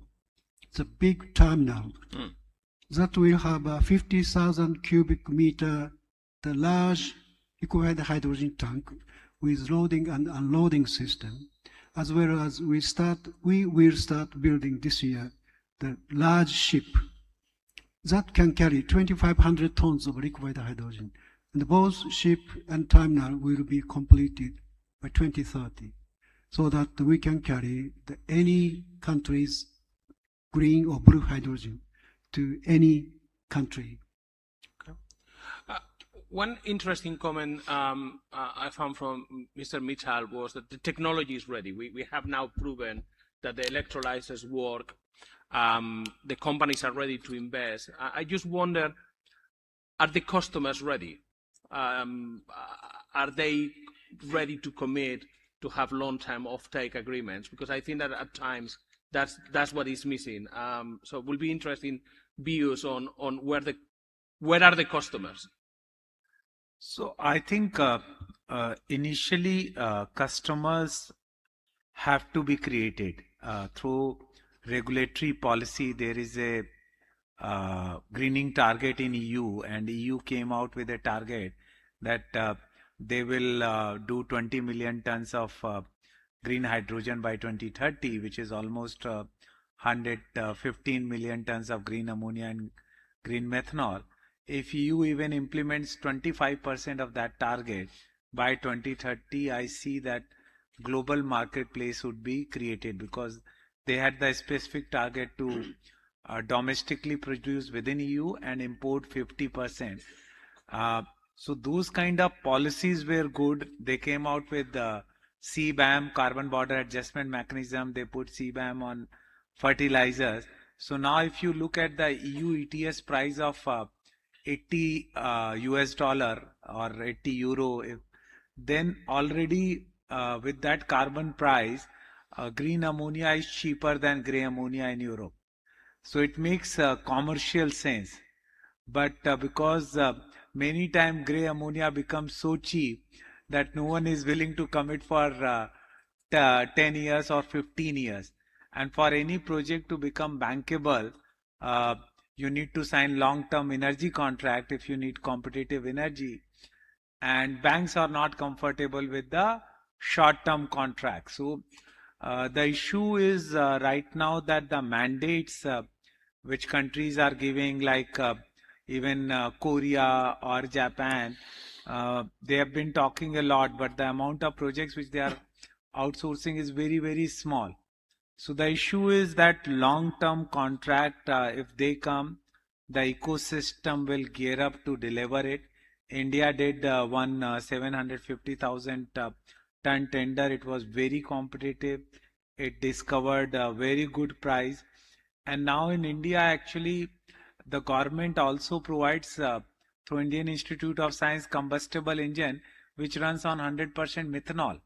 So even if you look at it's why to talk only about green ammonia, now green methanol is a very viable solution where actually you can use even carbon dioxide from cement or thermal power industry and green them in that sense and create green methanol which can be used for mobility and maybe say, for example, if 100% of trucking and buses move on to green methanol in India, there would be a demand of close to 30 million tons immediately. So there are various pathways in every countries. I think because of, as Rahul was saying earlier, vibrant geopolitics, I think focus has got diluted of global government on healthy living and living in a green world. And I think once that comes back, you will see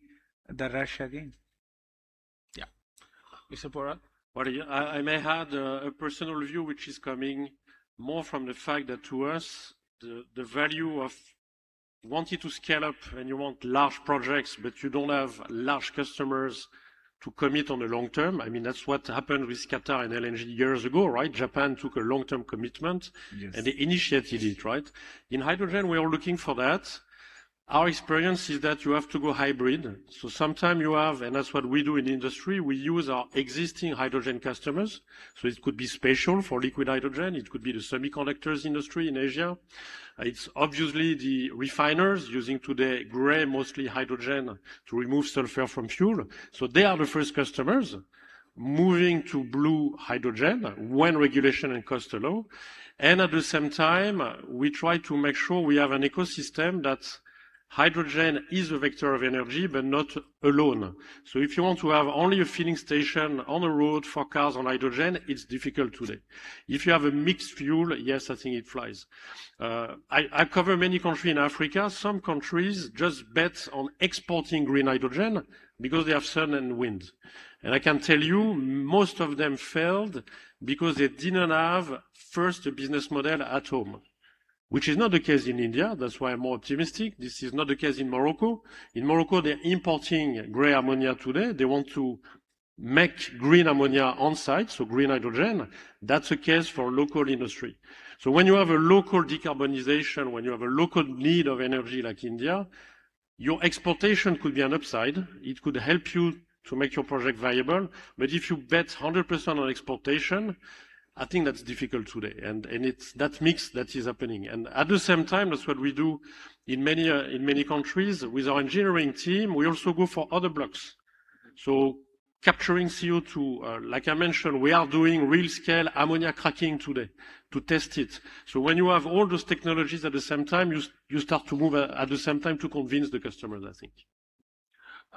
Before we move to a bit of the geopolitics on the back of that comment of Morocco, very interesting that a country that is importing wants to create homegrown hydrogen to create green ammonia, and then, less imports of fossil fuels would have national security advantages and economic advantages, similar ideas in many other countries. I think that the geopolitics is very interesting, but I wanted a question, Mr. Kanehana, on green and blue green hydrogen and blue hydrogen. So we were also mentioning them. How do you see that debate, and when do you see the cost? Do you see green hydrogen being able over time to elbow blue hydrogen? Do you see a coexistence of both? You said the blue and the green. Yeah. And the gray. Gray, yes. Because this is my personal opinion. But the last year I visited Shanghai, and they are using gray, the massive scale. But using the cost-competitive gray hydrogen, they had a huge infrastructure to distribute the hydrogen. Then they're looking for move on to the blue or green. But if we wait until green comes lower, then we start the infrastructure. It's too late. So maybe start from gray. We expand the infrastructure, then move on to blue and green. And talking about blue and green, some special area like the Middle East, they have a massive the solar energy. It's very, very cost competitive renewable energy. So maybe with the recent electrolyzer technology, they can produce green cheaper than blue. But if you look at all over the world, still blue is relatively cheaper compared to the green. So as I explained, we need the infrastructure. So use the blue hydrogen as a transition to establish the infrastructure. Then wait the green come down the price. And so I think a blue hydrogen is a transition, move on to the green. And of course, final target is green, probably. Thank you. Mr. Mujal, you mentioned the geopolitics. I wanted to go there.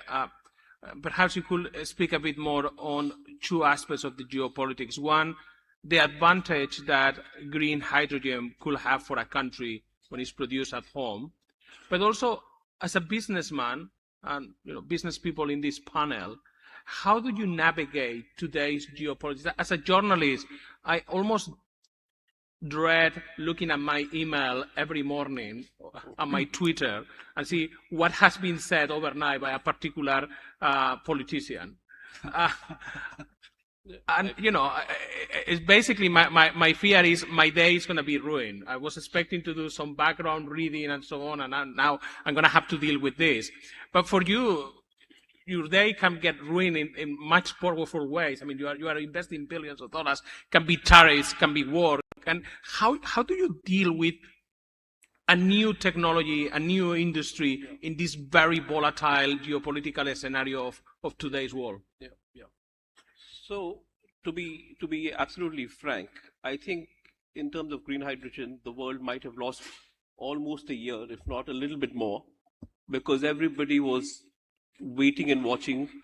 We knew America as a country is going to be on hold when it comes to either climate change or renewables or hydrogen or ammonia, methanol, or any of the derivatives, or it'll go slow in the next few years.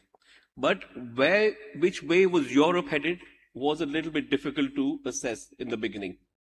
But from what I've seen in the very, very recent past, when I say very recent, I'm talking about as of the last 2 months, especially with EU fuel and their other IMO coming in and see how Europe will react to it. Today, I think the confidence is coming back in the world saying that Europe is going to do what it needs to do, and they are going to stick to their long-term plans regardless of what Americans do. So this is the new conviction that I think the world has. And that's why we've had kind of a rough start in the last year and a half. But I think going forward, I would put my money in projects which are done for Europe, because I think there is full faith in that still. So how is waking up in the morning these days? I read some comment about dollar and yo-yo. I don't know if you read that already, but it is quite something every day. Yeah.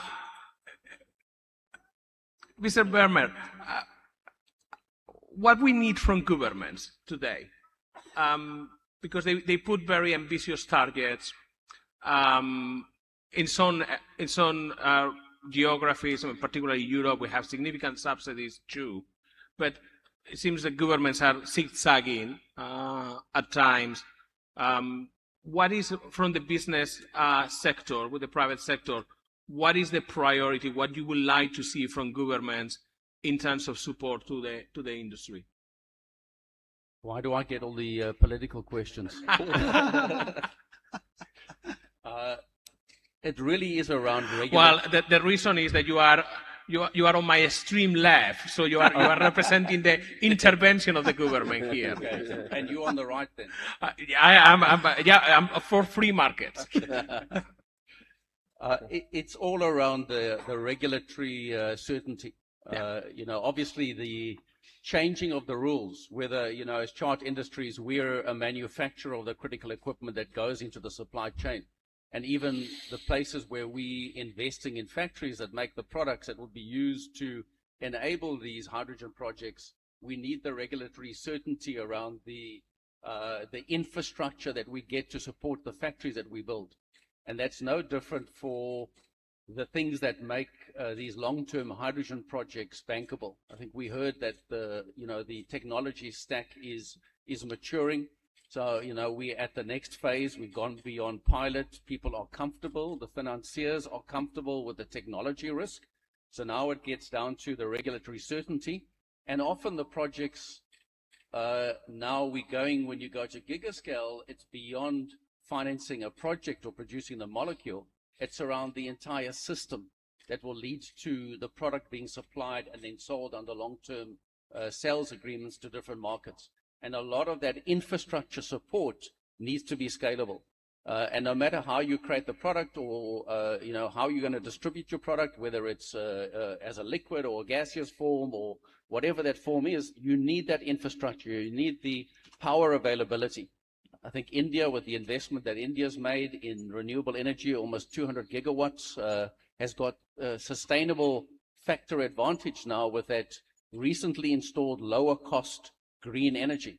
And that's a point that India could leverage. We've seen that with a project that we've recently been selected as the liquefaction partner on in Brazil. Our customer there is got a 600 ton per day project for green hydrogen, anchored in hydro energy, secured with long-term sales agreements to Europe, which have been made even pre, some of the more recent geopolitical dynamics that we've seen. So it's possible. I think some of the things happening in Europe, the carbon border adjustment mechanism, the scaling down of the tax on emissions, that's reducing. So there's certainty around that. And for projects to enter into long-term agreements that transcend what might happen, that's a commitment between now and 2034. CBAM goes to zero. A great chance for you to structure a deal with European buyers, knowing that the competitiveness of your product keeps improving every year, even though you've got learning scale benefits in your project, that by 2034, cost of grey is going to be high. So there's a lot of opportunities, but I think it's transcend that regulatory uncertainty and enter into long-term buyers who actually transcend the political dynamics of changes in whether you're right-wing or left-wing or anything else in between. Thank you. Mr. Munjal. Yeah. So your question was, what do we want from the government? Yeah. Right. So I'll lay it out very simply, and I'll talk about from an India perspective. Please. So first and foremost, we need a long-term policy. We need to have visibility on what the policy will look like for the next 5, 6, 7 years. The plants will take about 4 or 5 years to come up, and then the business needs to carry on for another 25 years after that. So it's a 30-year window into the future that you want to look at. So you need policy, forward-looking policy is the number one thing. Number two is, in the beginning, supply chains will have to depend on other nations. India doesn't have today manufacturing for a lot of the supply chain that we need, electrolyzers, etc. So for the next few years, while India creates their own manufacturing base, we need to rely on other countries, and we need to be clear about that. That's the second thing we need. Same for battery storage, same for electrolyzers. The third thing we need is India has done something really well. We've got, because we have wind and solar, the round-the-clock cost of power in India through renewables is extremely low, as compared to some of the other countries where they have really good solar, but maybe not as good wind. So round-the-clock cost probably goes higher. So that's what we've done very well. But in order to do these for our captive plants, we need very good wheeling and banking policies from the government, which are also forward-looking, which we know will not change. So these are the specific things we want from the government, and we need them forward-looking. So we know for the next 10, 15 years, we are able to deploy large sums of capital and see these projects through. Please. Yeah, the government support is essential. And as far as Japan is concerned, they passed a law last year before, so-called Hydrogen Society Promotion Act, that will cover the price difference between hydrogen and fossil fuel for 15 years. So that, because hydrogen is a secondary energy, definitely more expensive compared to the fossil fuel. So we need that kind of support from the government. But the government cannot support forever. So I think the worldwide initiative is required for the pricing, the carbon pricing. And Europe will start CBAM this year, and Japan will start GX ETS this year. But we need to harmonize all the country all over the world need to penalize the CO2 so that the subsidiary will come down, the price of the hydrogen, then penalty will go up. So we need this kind of balance. And secondly, if we transport from country A to country B, the liquefied hydrogen, we need a regulation in worldwide. We need a regulation and the standard, the same one. So that needs to be, that cannot be done by one country. So we need a collaboration between all over the world. So if I may add, but as a French and Parisian, I won't comment politics, if you may. I prefer to speak about football, maybe. Two things I've seen changing after 30 years in this industry related to your question. One, which is very concrete for us private companies, we spend much more efforts today to speak, to listen to governments, right? We didn't do it so much in the past. Energy company used to do it, not the whole industry. Today, all of us have to be very regularly in touch with governments, ministers, and vice versa. I think governments have to understand as well technology, fixed variable costs, those type of things. And that's what we do, and I'm very positive. I've used to come to India 25 years ago. I've been coming for years. The last few months, our intensity of discussion, and not formal discussion like in the past, real discussion between government people and private people has improved, I think. We try to understand better each other because they understand, they need to understand us, and we need to understand them. So that's the first point. So we need to educate ourselves also on understanding their constraints as government, society, and they need to understand industry constraints. Second point is back to the scale. It's always the same issue. We used to design plants, factories, refineries, steel mills to be big, to be at scale and competitive, right? The issue with that is if you design whatever is your business model to be efficient at full load in this volatile world that you mentioned, you have to be ready to be flexible, and you are not, because most of us want to run the plant at full productivity. And we learned that during COVID, all of us. We had to address, the campaign, the season, stop and go. So you need to be able to run more than 100% sometime, and you need to be able to be still competitive at 50%. So it's also something for us, designing the plant, running plants, and supply chain, which is super important. How do we adapt to more flexibility of the world? I could ask for stability, but that would just be a dream, So I'd rather try to address my design and a way of working. Mr. Mittal, let's talk a bit about the specifics of India. What do you think about the targets that the country is setting for the future for hydrogen? Are they achievable?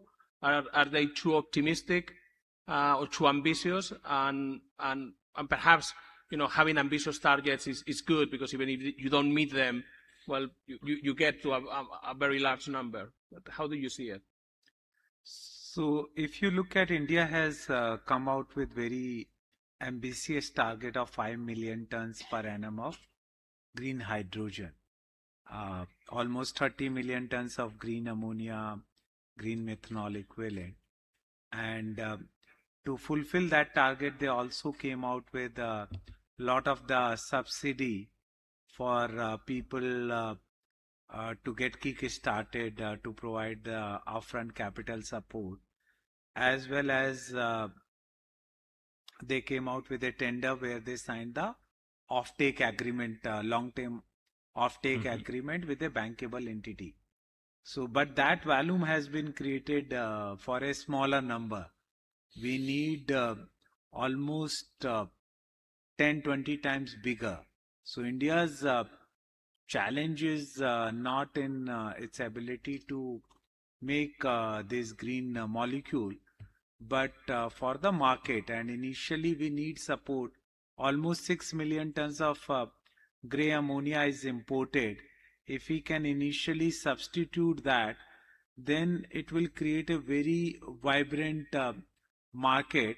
And second thing which India should insist more on, under COPS arrangement, Article 6.2 allows emerging country to give its carbon credit to the developed nations. So they have signed the contract with Japan on Article 6.2 carbon credit sharing.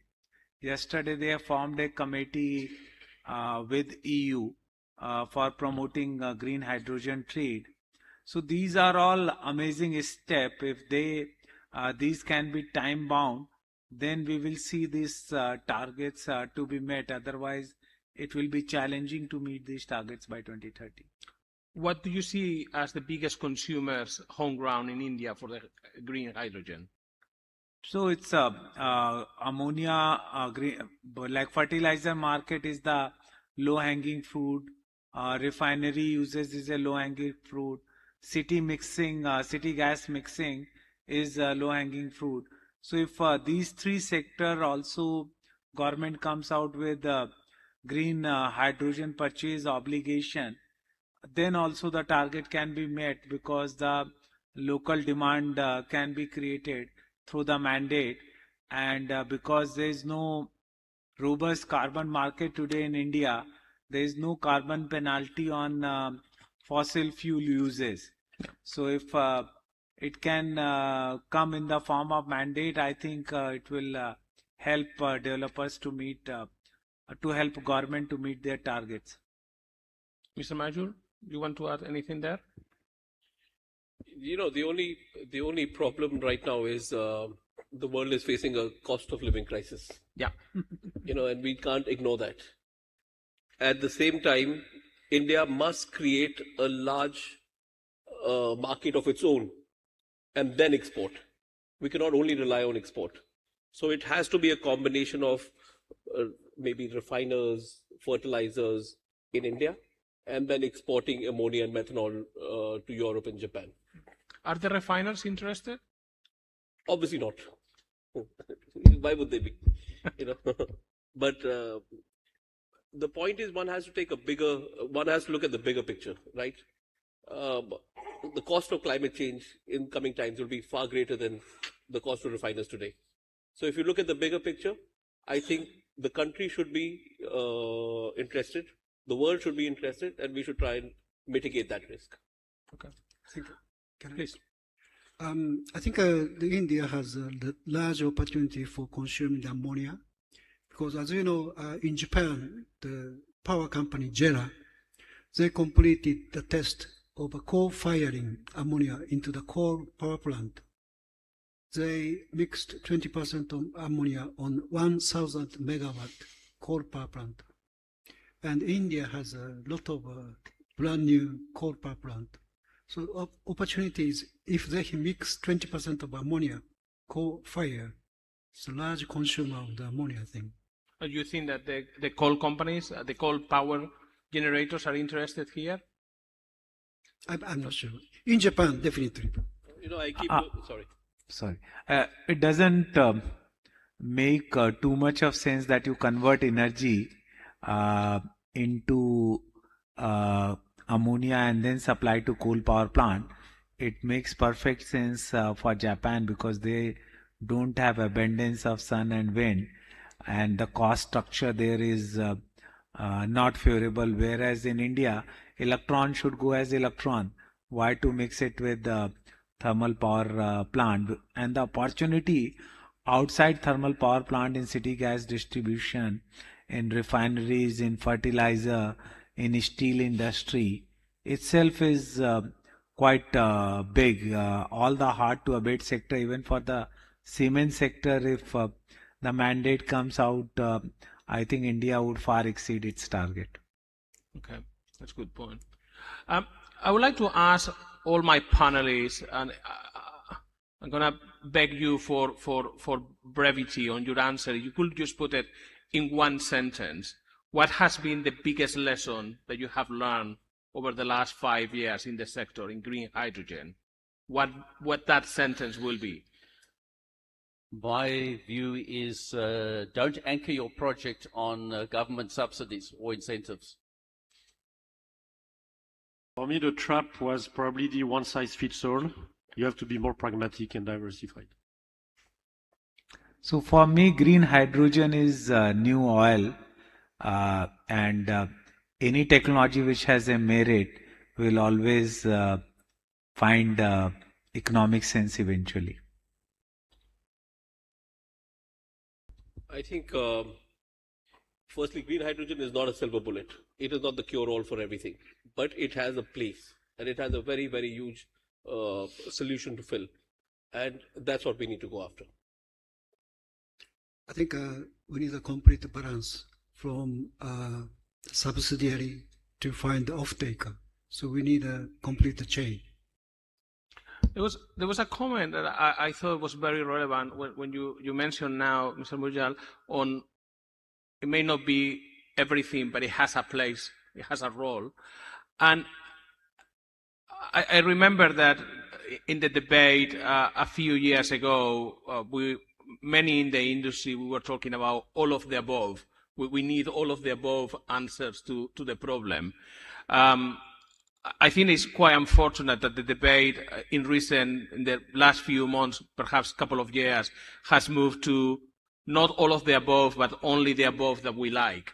And the above that we like is different in Europe, it's very different in the United States, and it keeps changing. And if I can ask a bit of a reflection from the panel on where we are, because if we have an energy and a climate policy that is all of the above, then I think that green hydrogen plays a role. But it seems now that we are really cherry picking, and governments are trying to decide what is going to win and what is not going to win. And different governments are doing very differently. And it must be very complex for the business sector to do it. But do you see that happening, that we have moved from all of the above to something else? I'm going to repeat what I said. Sadly, the world that we live in, we need, cost of living is the crisis that we need to solve for right now. That's what on top of mind for every politician. So till that's the case, it's not all the above. And if that becomes today, tomorrow the world changes and the priorities shift, that your answer will be correct. Okay, that's good to know, and that's why politically incisive, but politically enough correct. We don't get in trouble.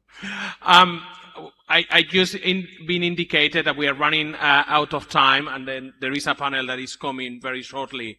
So all what is left for me is asking you, the public, to join me in saying thank you to our panel today and for the great discussion. Thank you so much.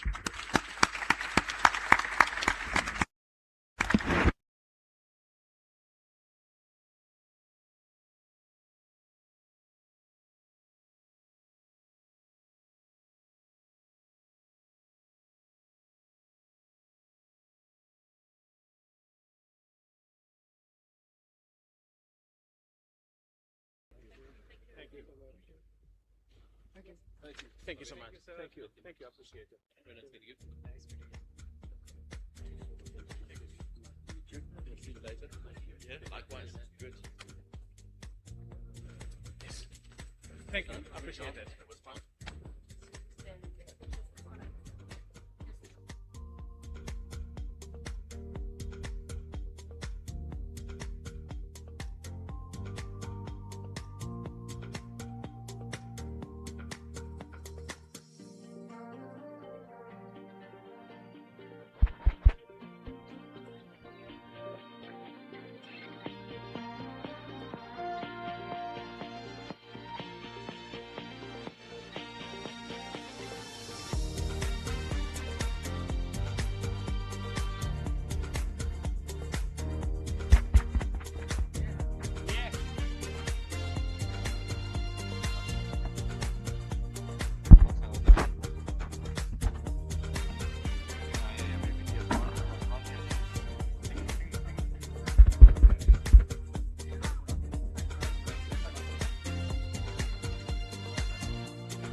All right.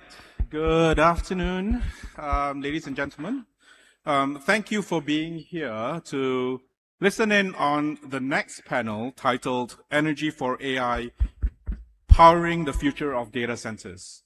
I think in the opening keynote yesterday, you've heard from the different speakers around the impact that AI is going to have on the world in terms of how we do work, how we do analytics, and of course, how it might change the workforce. But also AI has significant computing intensity and cooling requirements, and that really requires us to rethink generation capacity, grid infrastructure, and system resilience. And so to address these challenges, it will require close collaboration between policymakers, energy leaders, utilities, and the technology sector. From WoodMac's perspective, it is going to grow, power demand is going to, from AI, is going to grow from about 500 terawatt hours up to about 1,500 terawatt hours by 2035. And that's a significant growth from where we are today. So joining me today to discuss this very interesting topic, we have Mansi Madan Tripathi. Please welcome Mansi on stage. So Mansi is Vice President of Shell Lubricants Asia and Chair of the Shell Group of Companies in India.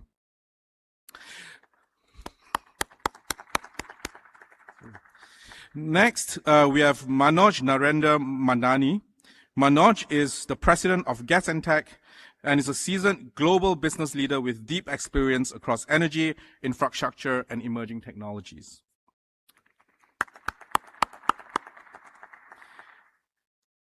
We also have Björte Pedersen. Björte serves as the Senior Vice President for India, Middle East, and Africa at ABB Energy Industries, bringing over 30 years of experience in driving regional growth.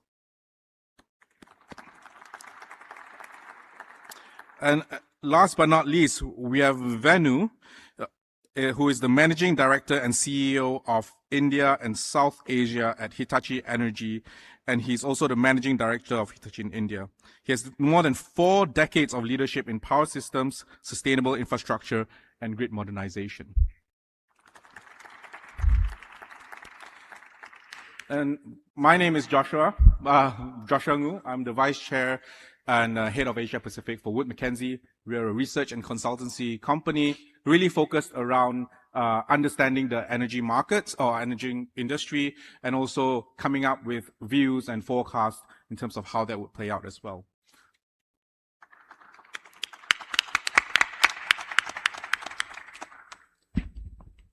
Thank you very much. And thanks to the panelists for being here today. Before we get started, I think it's really nice that we will just keep this a bit more conversational, casual as we discuss. And of course, please feel free to comment on any specific topics that you have as well. Maybe just to kickstart this conversation, I think we probably point to Björte from ABB. And the question here is, AI and data centers are really driving a lot of demand and really putting a lot of pressure on power systems today. This is not necessarily only in India, it is a phenomenon globally. So from your perspective, where can we better coordinate, and how should we be thinking about generation, transmission, and demand planning as we go through this next phase of significant growth? Thank you for the question. That's a good introduction to the discussion. I think that maybe if we start with the planning process itself, I think that the planning plays a significant role here, because we have seen that in many cases the processes are more driven sequentially. So you basically decide on an investment project and a demand, and then thereafter you start to plan how to generate and do the transmission system for it. So I think the first point I want to make is that this planning process probably will benefit from being more, let's say, integrated generation, transmission, and demand as a process. Maybe one argument as well is that development of the grid requires a lot of regulatory processes that will take time, maybe more time than the, let's say, a data center investment. So that is dragging out the process. Then I think also from the policymaker point of view, whoever invests and want to be supplied by the grid need a security for the supply. That is one thing. But then also the price variability plays a significant role over time. These investments are for a very long time, and the price variability can be an issue over time. And in case the policy framework is not properly made, people may tend to go for own, let's say, being self-supplied with electricity, which we have seen some examples lately that is a way to go, simply to secure the investment in a better way. Another key point for me is regarding the energy efficiency. For the data centers, there is a lot of technology development taking place as we speak. Traditionally, there has been AC power distribution on the data centers, and there is a transformation going towards DC distribution. That will avoid a lot of the conversion steps and heat dissipation that we have seen. So it's going to be much more efficient, increasing the utilization factor of the electricity being supplied. So I think that is a key change that needs to take place. It also comes with better reliability, as there are, let's say, fewer components in the system. So the electrical distribution system reliability also will be, let's say, significantly improved by these changes. And if you allow maybe one more point here, is towards the grid. There is a lot of hidden capacity in the grid itself that is not being utilized. In modern system today, you have, let's say, a diversity on the generation side, conventional sites, but also solar, wind. And you also get very big consumers into the grid, like that can be big electrical motors, variable speed drives, transformers, that are disturbing the power factor of the grid. So this will lead to inefficient distribution of the electricity. So here is also, let's say, electricity management and how you manage the grid can also release a big potential of the transmission capacity and help to ease the situation. So I think those are like different, more like systematic things that, from my perspective, could or maybe should change. All right, thanks, Bjarte. And I guess that's kind of one thing we kind of picked up from your kind of comments here, is that we really need to adopt that systematic thinking, right? Thinking of it as a system. We think not only from, let's say, independently from a supply perspective, from a grid perspective, but also from a demand perspective. I think if one variable changes, it does have significant impact on the entire system itself. And then just kind of on the theme of thinking about it kind of across the entire value chain, we can probably start with kind of the very start in terms of supply of energy. And I think a lot of the conversation that we are having and a lot of topics we have hearing is really about the fact that, you know, a lot of these demand is going to be served by renewables, right? Mm. And so the question here is it really renewables that is going to drive that supply requirement for this demand growth, or how are we kind of thinking about integrating potentially other supply solutions into making sure that we have that need being met effectively on a second-by-second basis as well? So maybe Mansi, if you have any thoughts around that. Yeah, no, thanks. I guess, you know, what we are talking specifically for India is absolutely unprecedented, right? Like, if we are thinking from a growth rate perspective, while the world grows at 13%, we are saying we're going to grow at 33%, right? And also, primarily, for us in India specifically, it's going to be an and story, right? So it has to be the classical, it needs to have the transition fuels and then renewable all working in together. And I guess picking on the previous comment, it is also that we won't have a single business model dictating how the entire data systems are going to work, right? Because, it's about the ecosystem. It's the land, it's the entire, you can't, the co-location may work for US because you have the land over there, but may not work for India, right? Or having a captive, the renewable plant with you, maybe it's solar or whatever, may not be a feasibility for lots, right? So there would be different business models. But I guess the important part for us is like, how do we ensure that there are like we are building a full ecosystem for at least 5 or 6 business models, and ensuring that they are future-proof from end to end, right? So for example, if we are using solar, be it captive or coming from the grid, there's obviously a way by which gas can play both in the front load and back load in terms of, how do we use gas in that overall ecosystem as a very important part of it, while we are, ramping up, our pumped hydrogen, while we are ramping up our BESS, and how do we really become, again, self-reliant in that whole ecosystem. So I guess, both in the front end and the back end, there is going to be a need for, in my head, at least 7 different business models, which we will have to experiment, work around, and then ensure that for each of them, we are making it absolutely efficient, be competitive from a pricing perspective, and then sustainable as a very important criteria as we go forward. Yeah.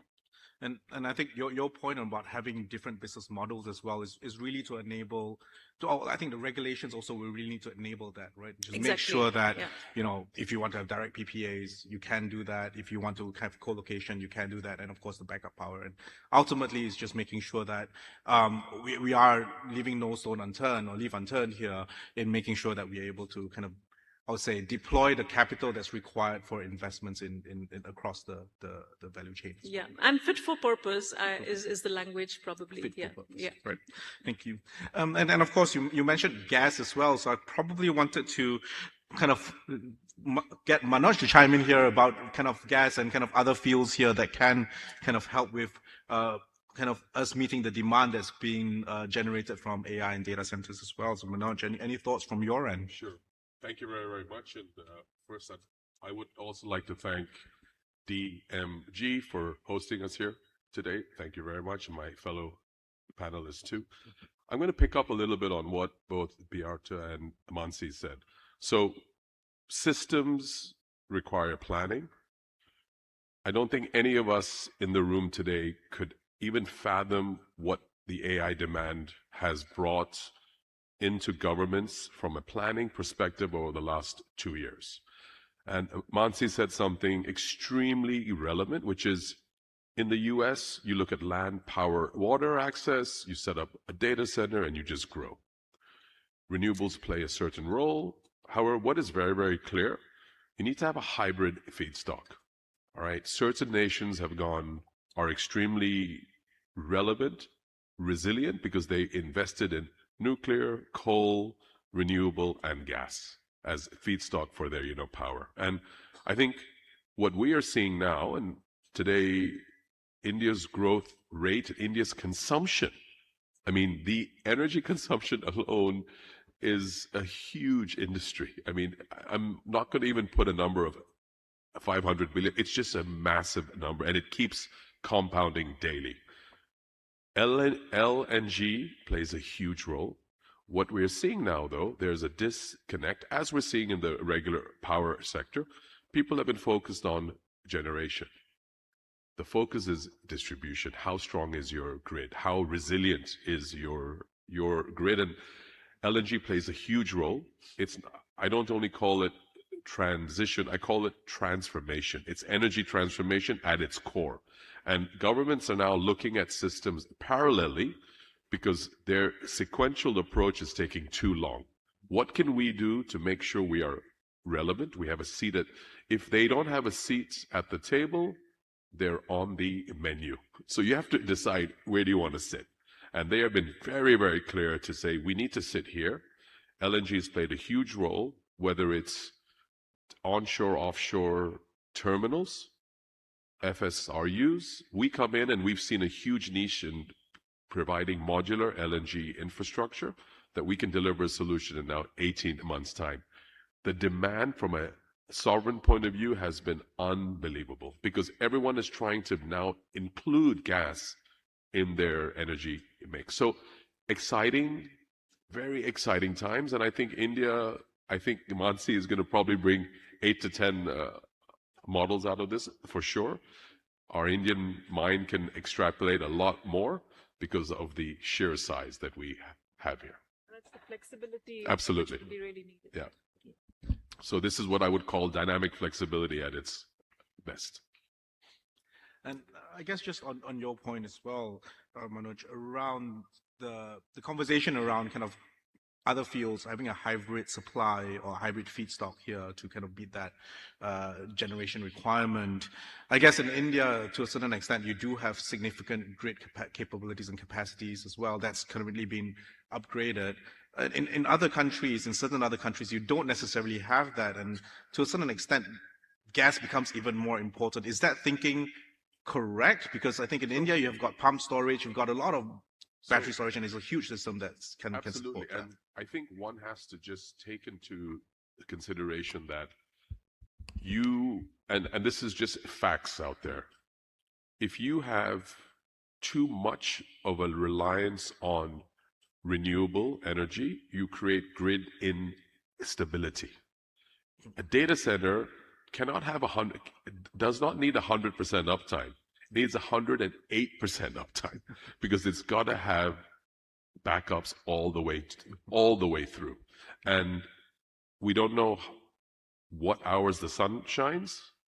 We don't know how strong the wind blows. But what we do know is if you have nuclear, coal, or LNG, you'll be powered all the time. So it's about creating a sustainable, resilient infrastructure that allows the nations to grow. And every single nation in the world that has an efficient energy price has direct correlation to GDP growth. So these are things that we need to ensure that we are not entering a zone of energy poverty.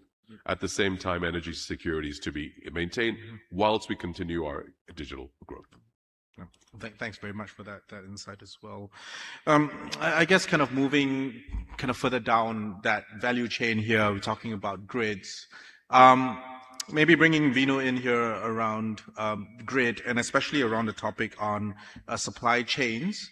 I think there's a lot of investments that's required here to effectively invest in the grids and make sure that it can manage a lot of this volatility and variability, more so variability in the grid, especially when increasing renewables, but also at the same time, the load from data centers may not necessarily be 70% or 80% capacity the entire time. There will be variability in that as well.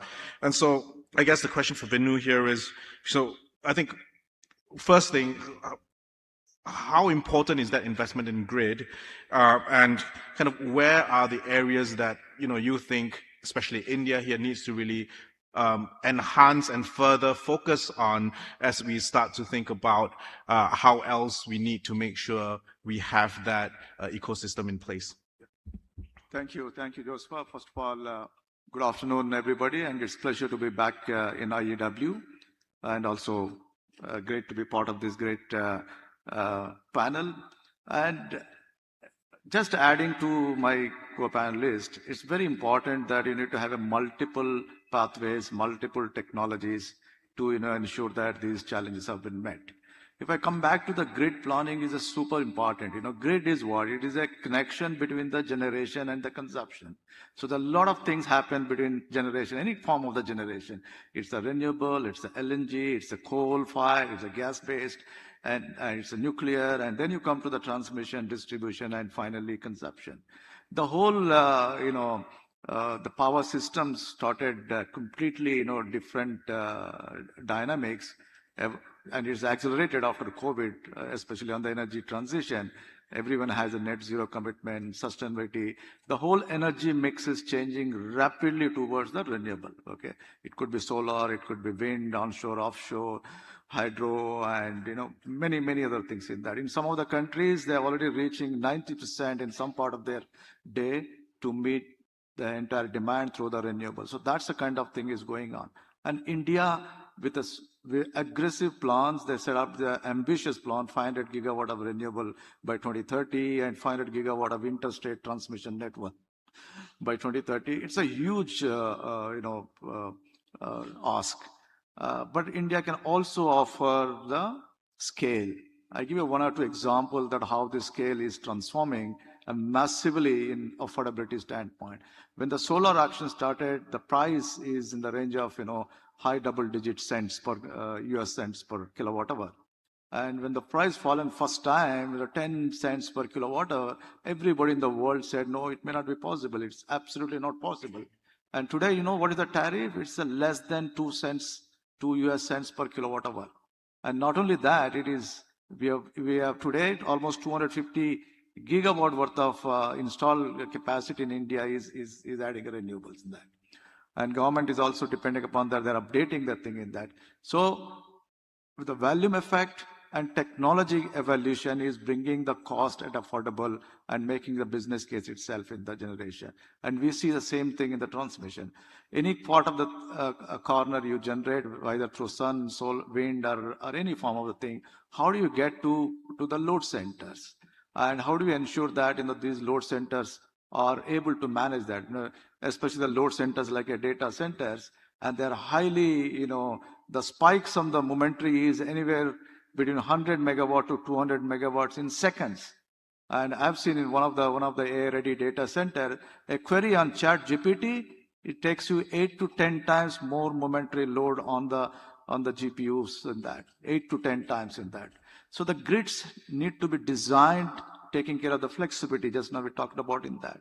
Flexibility arising out of the different generations and flexibility arising out of the different load forms. And these load forms are not uniform as we used to predict for hundreds of years. The load forms are more, you can predict. Today it's not possible to predict. We need a different digital technologies that, it can predict in that. So all the good thing is that the technologies are available, the technologies are existing. Of course, we need a different technologies to complement as we are moving forward. But what is important is that we need to deploy those technologies so that, every component going into the system is future fit.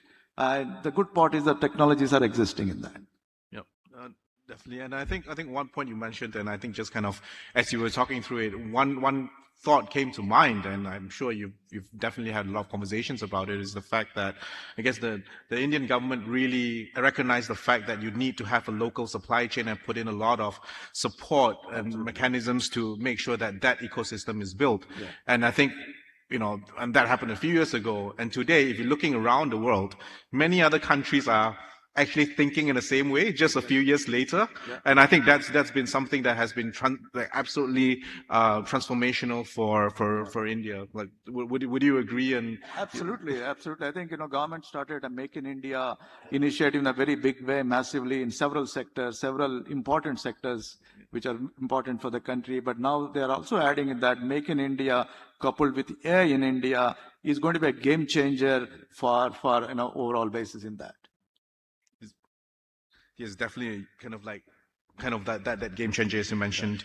Yeah. I'll pick up on your kind of second part of your conversation here around grid and using technology to unlock the capabilities to allow the grid to be more flexible. I'll probably want to bring Björk back here again in terms of, I think, your expertise and your experience in kind of leveraging AI, leveraging technology, and leveraging digital technologies here to really unlock some of these flexibilities within grids. And if you can share any examples or success cases, that would be amazing. Yeah, thanks. That's also a good question.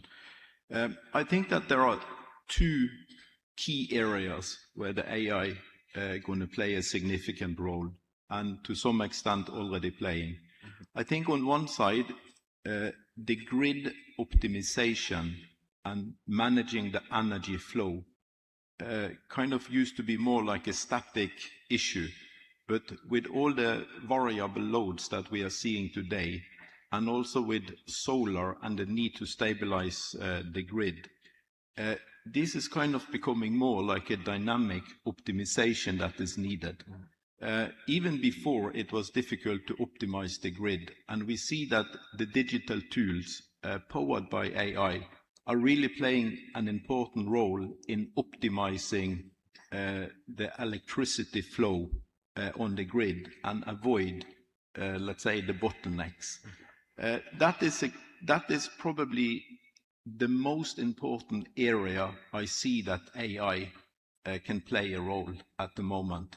But other than that, when you come to the grid reliability and resilience, you also have AI playing a very important role in condition monitoring and fault, let's say, fault forecasting or identification.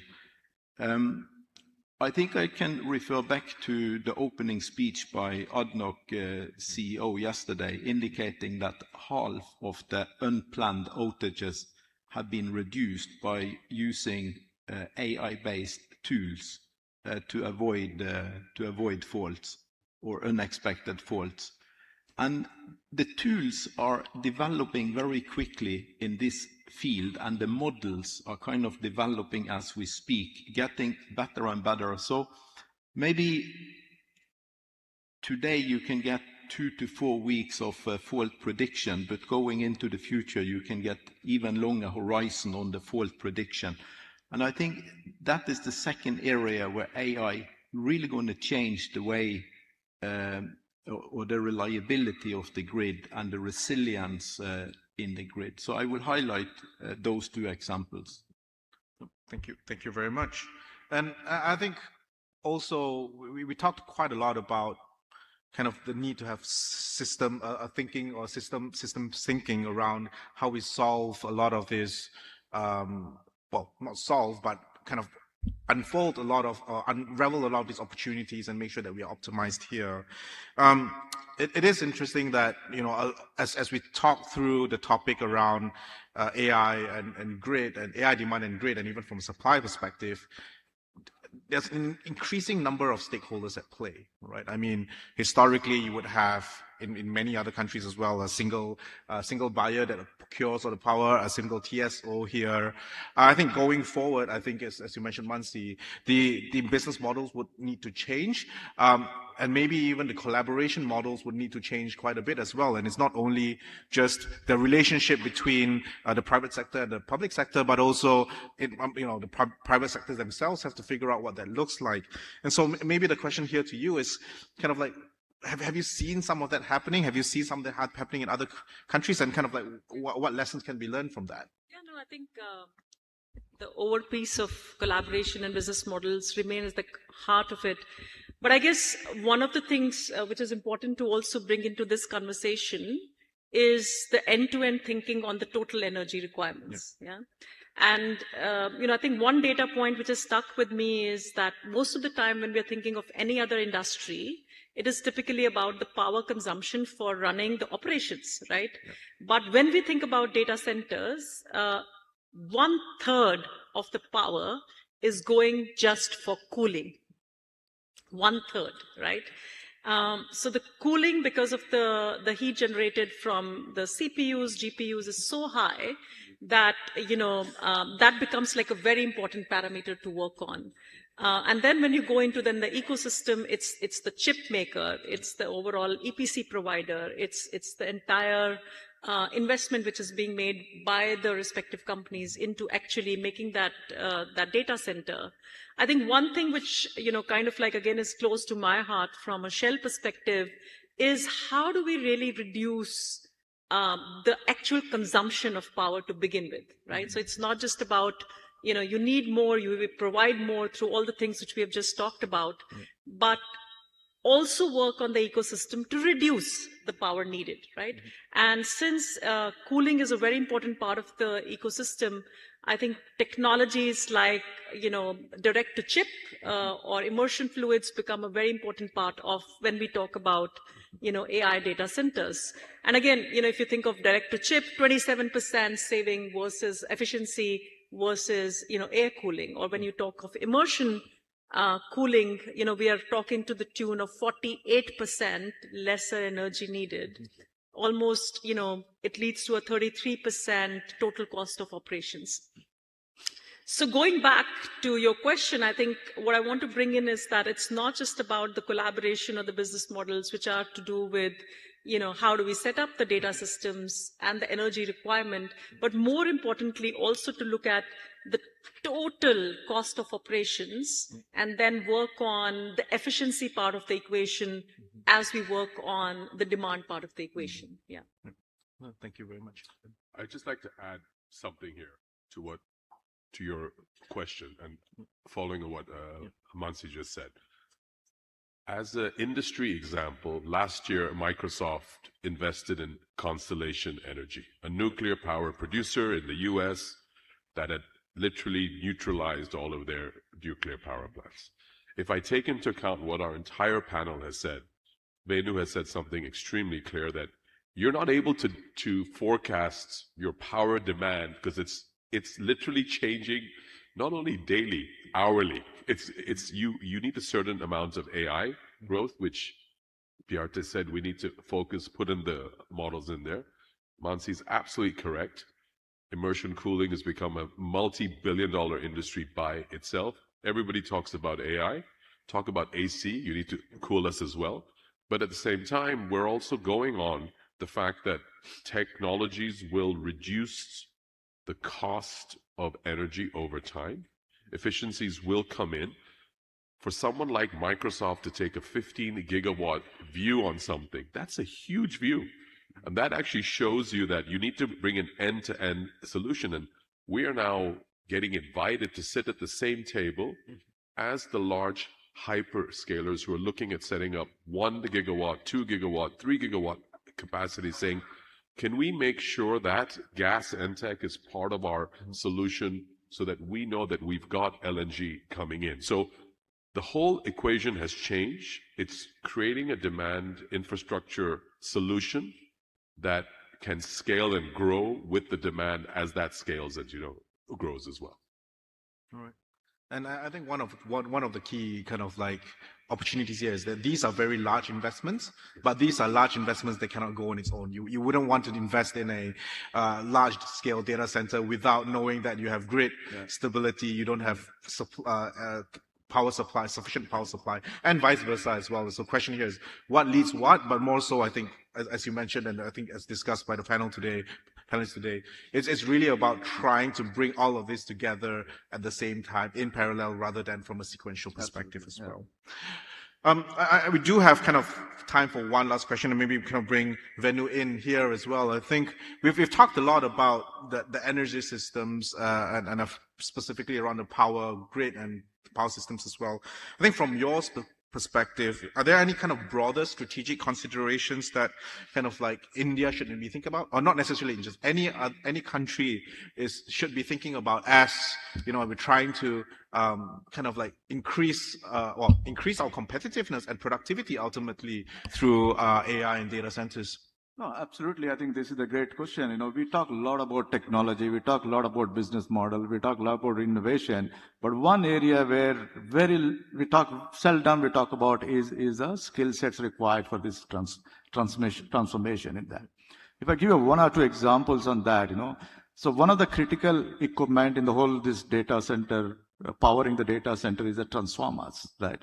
The transformers are so huge, and the numbers required for this data center growth is not incremental. It's going by multiplying every year as we are learning in that.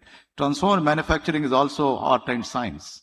But we are not creating enough, vocational training institutions across the countries, across the states that is required for this. This is only one just small example. Like there are several examples in that. I think skill set is a super important in this transformation. It's not possible if you have a technology, if you have a finance, if you don't have the enough skill set locally in that, This can be a game changer if you have enough skill sets in the locally, in the countries, in the states, and that can create a differentiation in that. I give you another example on the productivities. The productivity is super important because our productivity, everybody knows, is much lower than any other parts of the countries in that. And how do we ensure that we bring up the productivity? And that's only possible when we have the vocational training institutions supported in our education system. And that's what is really focusing onto that.